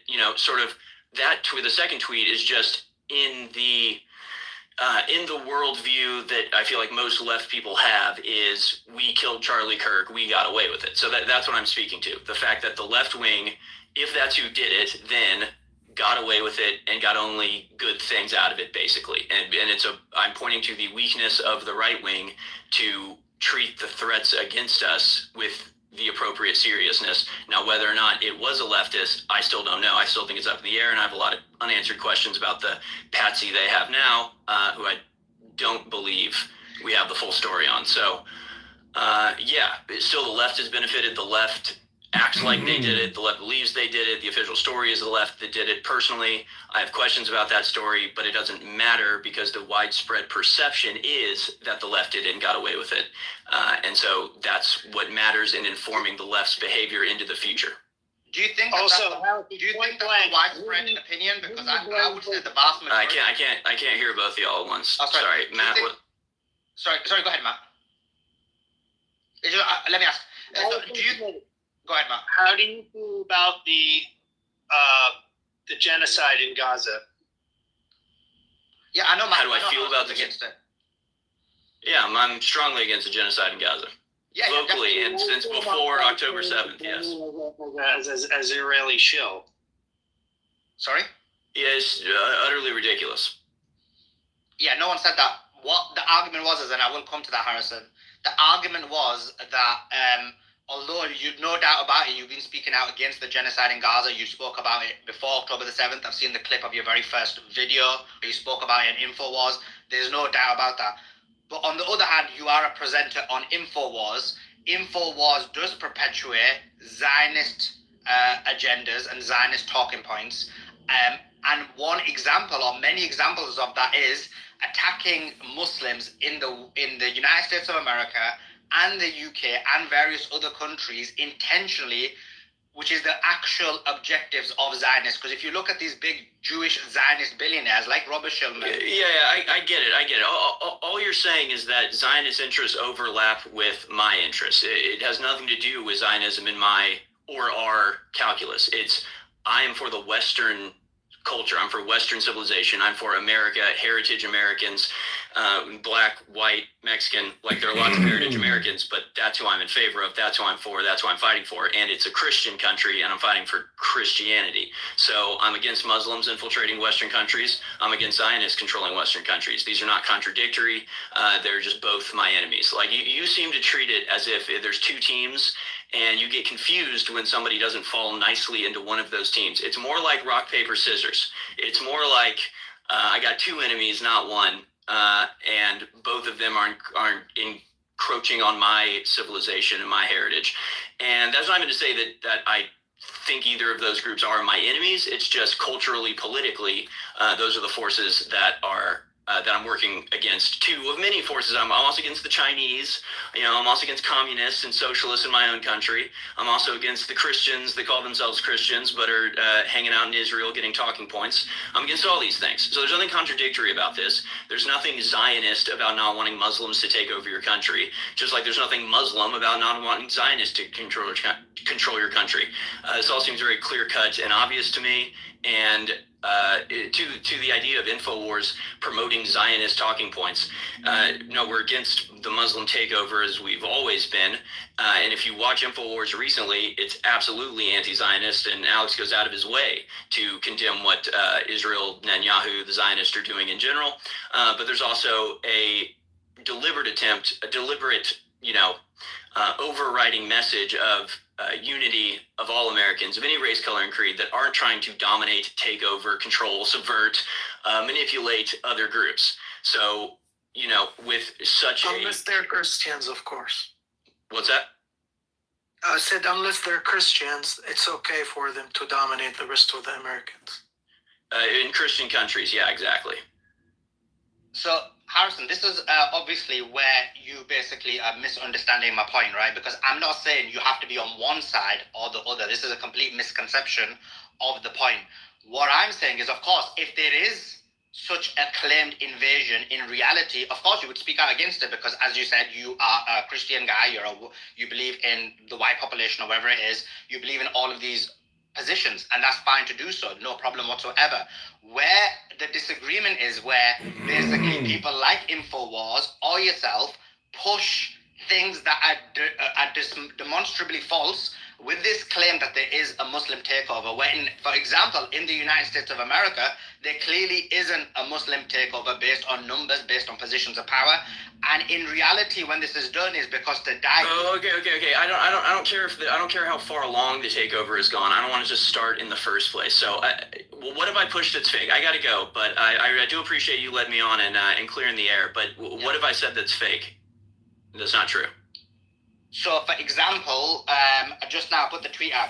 There was, for example, I'll give you an example, a recent one. Jake Lang went to Dearborn, Michigan.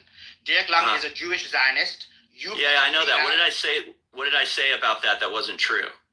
You said, if I remember again from the top of my head, you said something like, these Muslims are abusing this Christian man or whatever, these Christian men, and that is propaganda, because in reality, Jake Lang went into that city to... I wasn't even talking... I wasn't referencing Jake Lang there. I was referencing the abuse of the Christian citizens by the Muslim city councilmen who basically dismissed the Christians' concerns about the call to prayer. Like, it's illegal to air the call of prayer, but they do it anyway, and the Christian citizens keep complaining, and this city council doesn't do anything about it.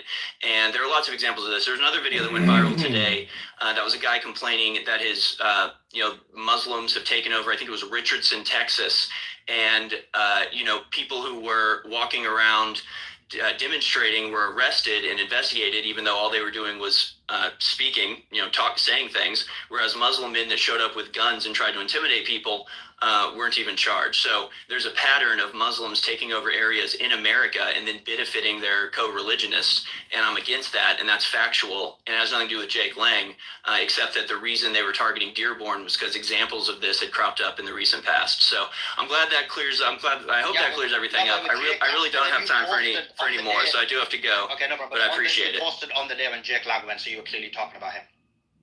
I was talking about why Dearborn was the location of the march and why it was an appropriate location. Yeah, exactly. Yeah, exactly. So you were talking about but I don't lie, so don't say. So he wasn't a Christian guy. Okay. Well, he says he's Christian, and in the Christian religion, you can convert to Christianity, and I have no reason to question his conversion. So I'll call him a Christian man if that's what he defines himself by, even though I guess he's ethnically Jewish. He is indeed that's ethnically Jewish. So probably would have been good to highlight that and put that and explain that. And maybe the fact that he was at the wall. Thank you very much. I appreciate it. Bye. He left. He didn't want to have the back and forth, which is fine. At least he did come up. But yeah, he was. This is the thing. They just want to come for a short period of time, make the points.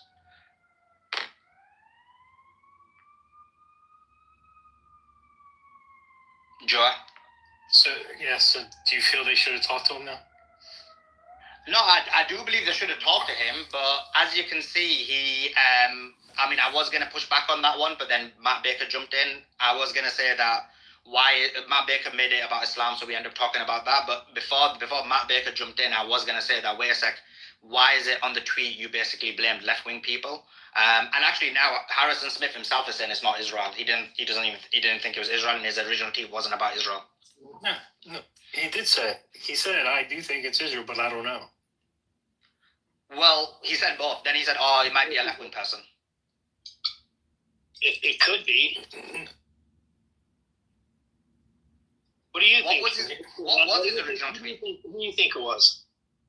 What was it? What was his original tweet actually? Now, because I just assumed that based on what everybody's saying that he said it was Israel. Who do you think it was? He thinks it's Sam Parker and the Mormon people. No, that's a joke. I think Solomon joking when he says that. He thinks the friends of Charlie Kirk said that Charlie Kirk was afraid that Israel was going to assassinate him. That's what the tweet was. Oh, did the tweet actually say Israel? Yes. Okay. So anyway, what I was going to ask him... Sorry? That's what started it before Candace Owens. That's why I jumped on the Israel bandwagon. But my point still stands, and the thing is, what I was going to ask him, but then you jumped in, Matt, and made it about the Muslim issue, which again, and then he said his point and then ran off. But the thing is, in terms of what I was going to ask him was that On his specific tweet, though, I know he's given this thing that left-wing people believe it, but you actually said yourself as an individual that the left did it. That's why I was going to ask him, but then you jumped in because that's what he said. Well, you did say that, and I think he responded. Well, I read the tweet out to him, and then he made his excuse, and then I was going to say, but you. Then my response was going to be when you jumped in that, but this specific line says that the left killed him. You're saying it, therefore you're believing it. So can you explain it? Well, do you remember you were on a space, and actually you were on YouTube, and you were on Infowars at one point, and you said, "Well, it's American to have protests and this and that," and you were on there, and you're saying, "Yeah, we should be able to protest and this and that." True. And I saw you on YouTube, and you were saying if I forget what it was Egypt or some country, you were on a YouTube channel. And you said if there was an uprising, you as a Muslim would have just shut it down and crushed it. Do you remember that? Yeah, you're talking about Syria. You're talking about the Syrian rebellion. Yeah, that you would stop any protests. So there's two things. So because it's a very good question actually, and I think it's a fair question to ask. So the first thing is I do believe that a person should have a right to protest and the right to speak out against what they disagree with, right? What was happening? Crush it. That's what you said. That's a quote. Yeah, I'm going to explain it, man. I know, but Matt, you don't let him answer. He heard what you said. Let him answer because I want to hear the answer as well. Oh my God, this is not the Matt Suleiman show. Come on, I love all of you guys. Jesus. Yeah, I'm going to answer your question because I think it's a good question to ask. It's a good question. I do believe in this ability to protest for sure. The issue what you had with Syria specifically was, because that's what you're talking about, in Syria there was a Arab Spring which was manufactured by the West. They intentionally pushed it by Israel, by the United States of America. It was not organic. They intentionally did it. What I said was with Bashar al-Assad, and you're talking about my conversation with Scott Horton, because both of us agreed that the protests were inorganic. Both of us agreed that they were manufactured from externally outside of Syria. Therefore, those protests weren't real people protesting. It was in order to cause a color revolution in Syria. Now, when you deal with an attempt at a color of revolution, a rebellion, an overthrowing, there's a few ways to deal with it. One is you allow them to do what they're doing and hope they disperse. This was Scott Horton's position. He thought they would just protest, that they were a bit natural and maybe they'll disperse. I said that no, I don't. I think that they were not natural. It was a color revolution, and the only way to deal with something like that is to be tough and just to stop it immediately. Because what happened was when they allowed it to continue, it cascaded. The US started putting it on the TV shows, America, Britain, UK, Western civilization, Israeli Mossad. Then they started putting Israeli agents in there and West people from outside trying to rebel, and then you basically had complete destruction of the society. And after 15 years, millions of people killed, millions of people injured, millions of people dislocated, injured and displaced from their place. So it was more an analysis saying that that's how probably would have been the best way to deal with it, if that makes sense. This can't possibly still be going. Diego, do you do anything with your time in life? 7 days? Been testing 7 days? I'm recording over 150 hours and fucking wasting your time? Hello! Which I don't agree with. I don't agree with. So in America, it's different. So you guys had that, right? So in America, if there is an attempt, let's say there's an attempt to overthrow the U.S. government, would you just allow them to do it? Well, when you have foreign countries with the insurrection on June 6th, and what happened? In the streets, and they're definitely having external influence. Would it not be in your same logic that you would just crush them because they're causing discord and possible chances to overthrow the government? Matt, I missed the first bit. Say again. Wouldn't you say that when protests happen in America, which many of them do have external forces and external people in them, that we would at the same time, with your same logic, then just say we just need to crush them and shut them down?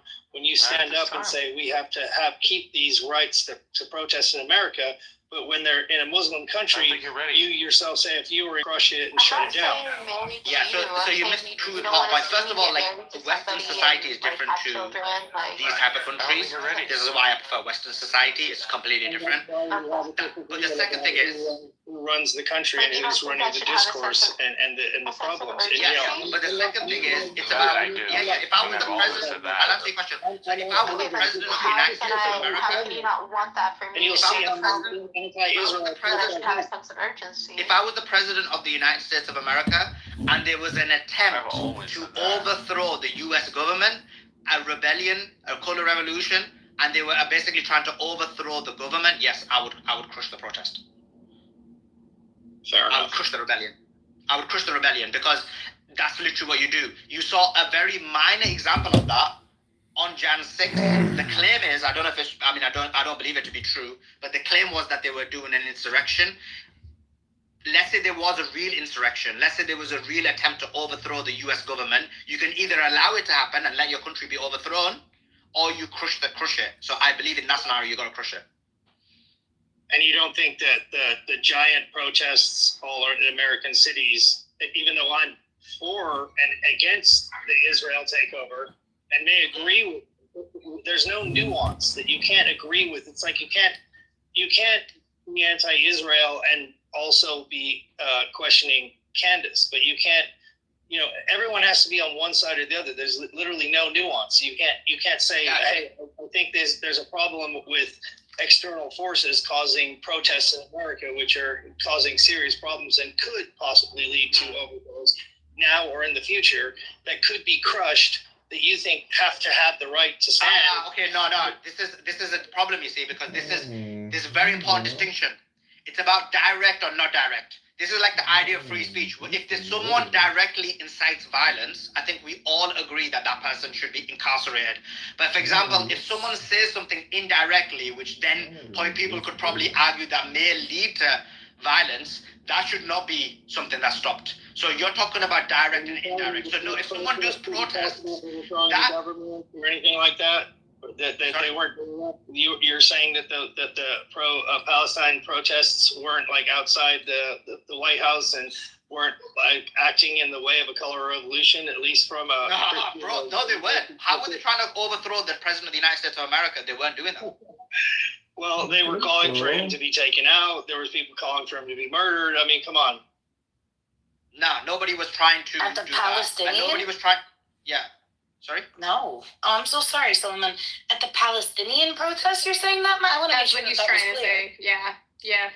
I've been to, okay, so as a Palestinian, if it's okay, I'm sorry. When you, hold on. Matt, every time you talk over someone, when you sound muffled. you kill us. No one can hear you. You're All right. killing the listen. Decorations. If you guys want to ask me one more question before I go, so you don't say I ran away or something, then go ahead. Sorry, Solomon, I interrupted you, but I think you wanted to push back on the Palestinian protests, so go ahead.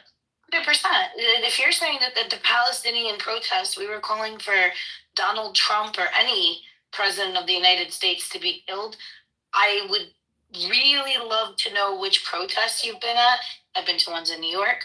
I've been to ones in DC. I've been to ones in California. I've been to one with several. Okay, so I'm really, I don't want to say 100. I want to say at least 3 dozen at a minimum. So and by the way, that also includes college campuses. So I'm happy to take those questions too from my alma mater, which is Columbia. So I'd love to know where you saw that or how, because I will be the first person to come out against that.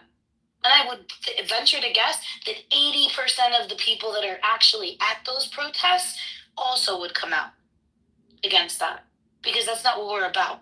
We're not about violence. You guys hear me? Nobody hear me? Yeah. Okay, good. But we're not about violence. We're about, hold on, Matt, please, 1 second, please. We're not about violence.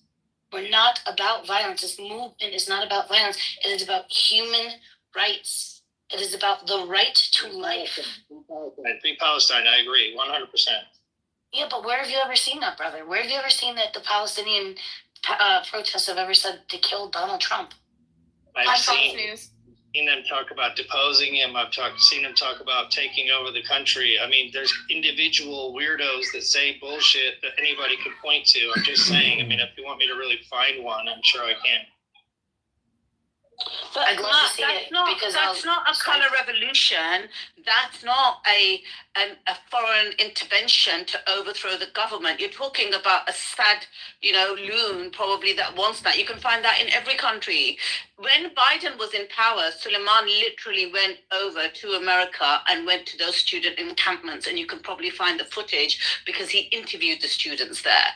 All right, he went to quite a few, and they were all about peace. And this was under Biden. It's not even about Trump. And all they wanted was stop funding Israel and stop our taxes going to kill children. Now, if you want to go across America and find one loon that says, I want Trump gone, or I want this, that's not a color revolution. That's not what happened in Syria. Syria's been destroyed. You literally put a 10 million bounty on a terrorist and then took it off and welcomed him in the White House with a red carpet.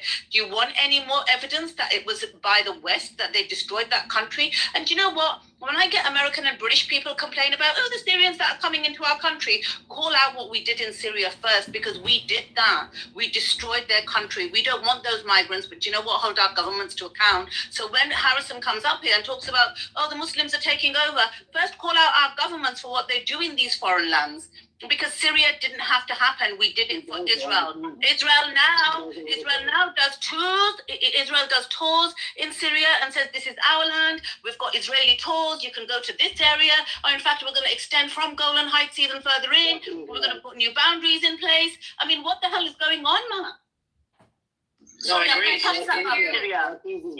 I'm just saying that random people and foreign intervention can be used, and individuals can be used as poster children for every single thing to turn us against one another. And like someone said before, at the same time, the AI takeover is happening. Palantir is taking over, and we're all sitting around worrying about Egyptian planes and arguing about Ian Carroll and Candace Owens. And I love you guys. I love Harrison Smith, and I love this country, and I love the Muslim people. I'm just saying, everyone has their own, dog in the fight, and there's a lot of foreign influence around the houses on every angle. And if any single protest can be said to have a foreign influence, then Suleiman would just say, just shut it down.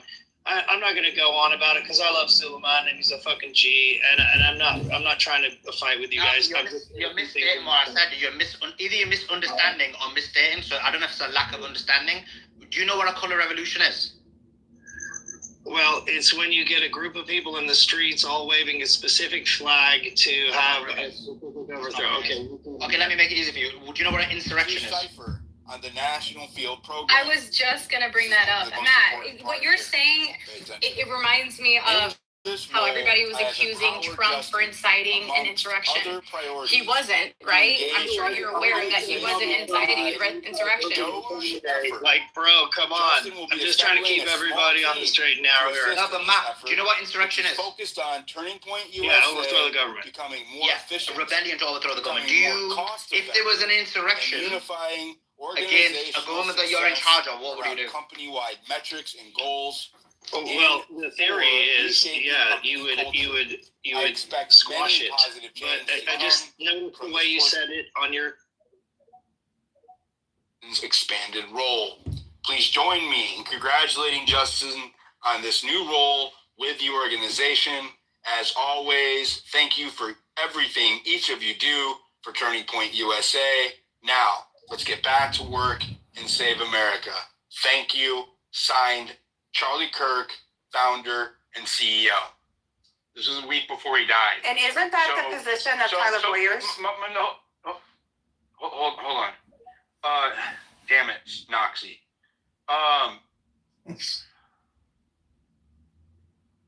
Really? Noxie, best co-host of 2025. Oh my God. Completely lost my train of thought. You were reading the Well, letter. that sounds As you guys aren't going to derail my space. Bottom right corner, everybody, please repost the space. As CEO, right? Why isn't she out here talking about this? I think it's awfully convenient that the Justice Department sends out a memo to Erica Kirk saying that Turning Point will not be investigated for financial wrongdoing, right? That she's playing ball. But on the same note, we have this letter from Charlie Kirk saying that he wanted Doge to make it more efficient and look at the financials, and then a week later he's dead. Why isn't she addressing that, right? The reason why they look so suspect is because there's all of these glaring things. The Israel text message, the Doge letter, right? All within a week of his demise, his assassination, and none of it's being addressed. Instead, they are gaslighting us about Tyler Robinson before he's had his trial, and then telling anybody who asks questions about these things that they are evil if they ask these questions, right? Why is that? She's CEO. She should be answering about Doge. You know, did this get carried out? What were the findings, right? That letter is up in the Jumbotron. You can respond now, Nachi. I wasn't ready yet. No, you're fine. I'm sorry I interrupted. But no, I was thinking that Tyler Boyer was actually the COO, and then he was put down, and then this other guy was put up. I don't know. Yes, that is what Tyler Boyer was Turning Point Action, I thought. No, I think he got moved to Turning Point Action and was removed as the COO, and then this guy took over. All right, go ahead, Timmy. So that's really interesting because there were 4 different entities that were created around Turning Point, and Charlie Kirk might not have been aware of all of them. And one of them, Tyler Bowden, moved $8 million to. The average salary over a 6-month period for each one of the people was like $365,000 is what it was estimated at. And then there were a couple of interesting payments that were made that anybody that was performing due diligence would have at least looked in, like, seen if there was a physical address. And there was this one of the payments was made to like 110 LLC. Yeah, and they were saying that it was a parking lot, but it really isn't a parking lot. It's actually the UPS store that's there that has a P.O. box. So it's a P.O. box address. People are got all up in arms about that, but having a P.O. box is actually very common. Yes, it is, but not for necessarily movements of that amount of money. Those are usually places that you would send that to your accountant, you would send that to your lawyer, or I worked for a couple of wealthy families that would have had bad credit if it wasn't for us. We literally opened their mail. We paid their bills, we did everything. When you're getting to a money of a certain size and amount, you're not sending stuff to a P.O. box. That's an interesting point. That's an interesting point. Yeah, it seems like, why wouldn't it be to one of their offices? They had plenty of offices, real offices. That's a good point. Let's go to Slick Dog. Go ahead.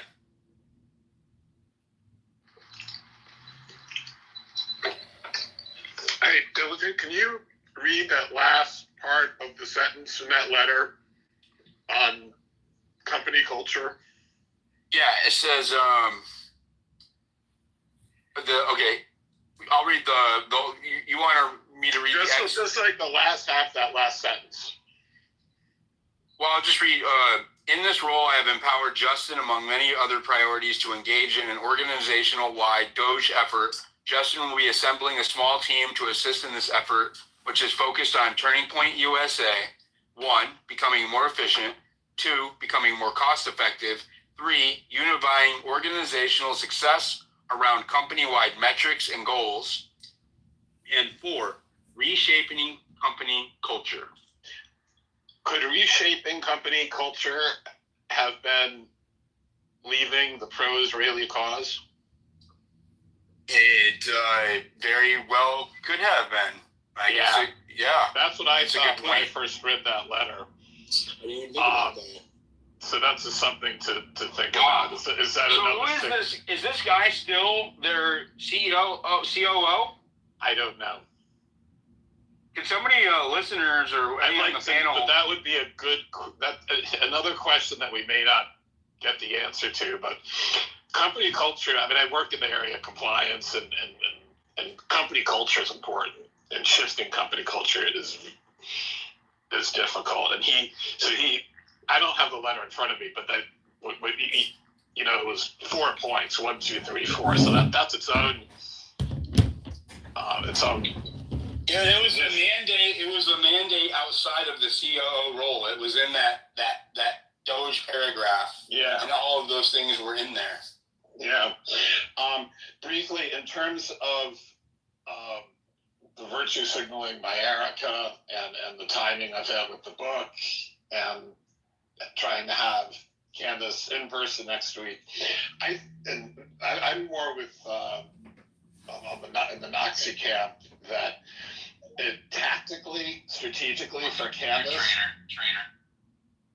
Tactically for Candace, she made that statement long ago that she would stop if Erica tells her. And it is better that she start that break this week rather than, at whenever they have. It's the 15th, right? They're doing the show where Erica's there, looks in the camera and says, Candace, please stop. So I think tactically it's better that. So you think this is the last week of Candace doing this? I don't think so. No, I don't either. I'm saying that's why. Do you think that? Oh, wait. Are you saying that Candace is flipping that previous commitment on its head right now? I think she's using this as an opportunity to make a break from that commitment. The one quote from Star Wars. I hadn't considered that. Empire Strikes Back, Darth Vader, I am altering the deal. Pray I don't alter it any further. Yeah, well, it's unfortunate that you used the villain, but I get it. It would be very difficult if you could imagine either whether she streamed, whether she was physically present or not present at all. If they have that event, and Erica gets to it first and says, Candace, you said you'd stop if I asked you to stop. Well, I'm asking you to stop right now. So it's better that Candace get out ahead and start. That's a good point. Yeah, that is a good point. Because I think that you can see that they're leading up to that. So yeah, you're right. That's all I got. Yep. Good. That's a valid point. Let's go to Effing. Go ahead. Hey, Diligent Noxie. Hey, what's the most valuable thing about Turning Point? In my opinion, maybe you were searching for this, Diligent. It's the vote. The power they have. That was Charlie. He won the election pretty much for Trump. You got the 2028 coming up, or 2026 coming up, the midterm. Every time I show screw the money. And maybe that's from the political side of it. That's why they're getting all these people, the influencers, to say, to go against Candace. It's definitely one of the factors, right? Because it's an extremely influential organization. But as the CEO, if Eric did not miss the vote, here's Candace, Charlie's friend, went to #1 podcast just by talking about this. If she would have gone and sat beside her and said, hey, let's figure this out, oh my God, the party would not be split right now. Everybody would be together, right? So it kind of makes me think she's culpable. There's something really stinking going on. Why wouldn't she? She was her friend. She was Charlie's friend. Why would his wife, push that away? Why not embrace that? Candace is a journalist, a reporter. She's trying to get to the bottom of it. Not only that, she was a great friend of Charlie's. It is a miss. Again, I've been saying this all along. They have shot themselves in the foot, right? They're sinking. And how would it have turned out? How would it have turned out if she'd gone the other way and gone and embraced Candace, saying, hey, let's figure this out. Go and gave her her blessing. Then think how this would be going right now. TPU, I don't think TP would be sinking. They would be, we wouldn't be divided. I don't think we would be divided. Well, I don't know. If we'd had Erica's blessing. I think that TPUSA was not as establishment. Well, maybe it was. I think that TPUSA, like, okay, it can be well-funded, a well-funded machine, but it doesn't mean that it's going to be attractive to the youth like it was without him. And instead of trying to... It died with Charlie. The allure definitely died with Charlie.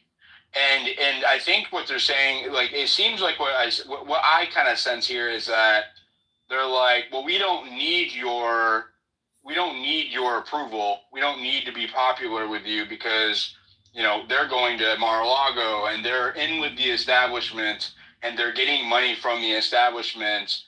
And there's an elitist mentality to it, right? It has this elitist vibe. Yeah.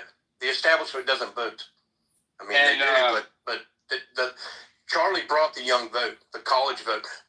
Remember when it was before, when he would go to the colleges, all the leftists would be, they all against him. There at the end, there would be a leftist up there and being booed. Point. I mean, they could have definitely. Well, and this is what makes them look so suspect. I'm a speaker. From the beginning. Again, they shot themselves in the foot. Not just Candace, but anybody. This is called Diligent Denizen. You might like it. I know Princessia can't let go of your disentangled relationship, but maybe you guys want to hear something new as opposed to yourselves talking all day long. Why are they not arm in arm with us asking fucking questions? Why is it? That is what makes them look suspect, right? Like, why would you not want to? Why are you not curious? Where is your curiosity?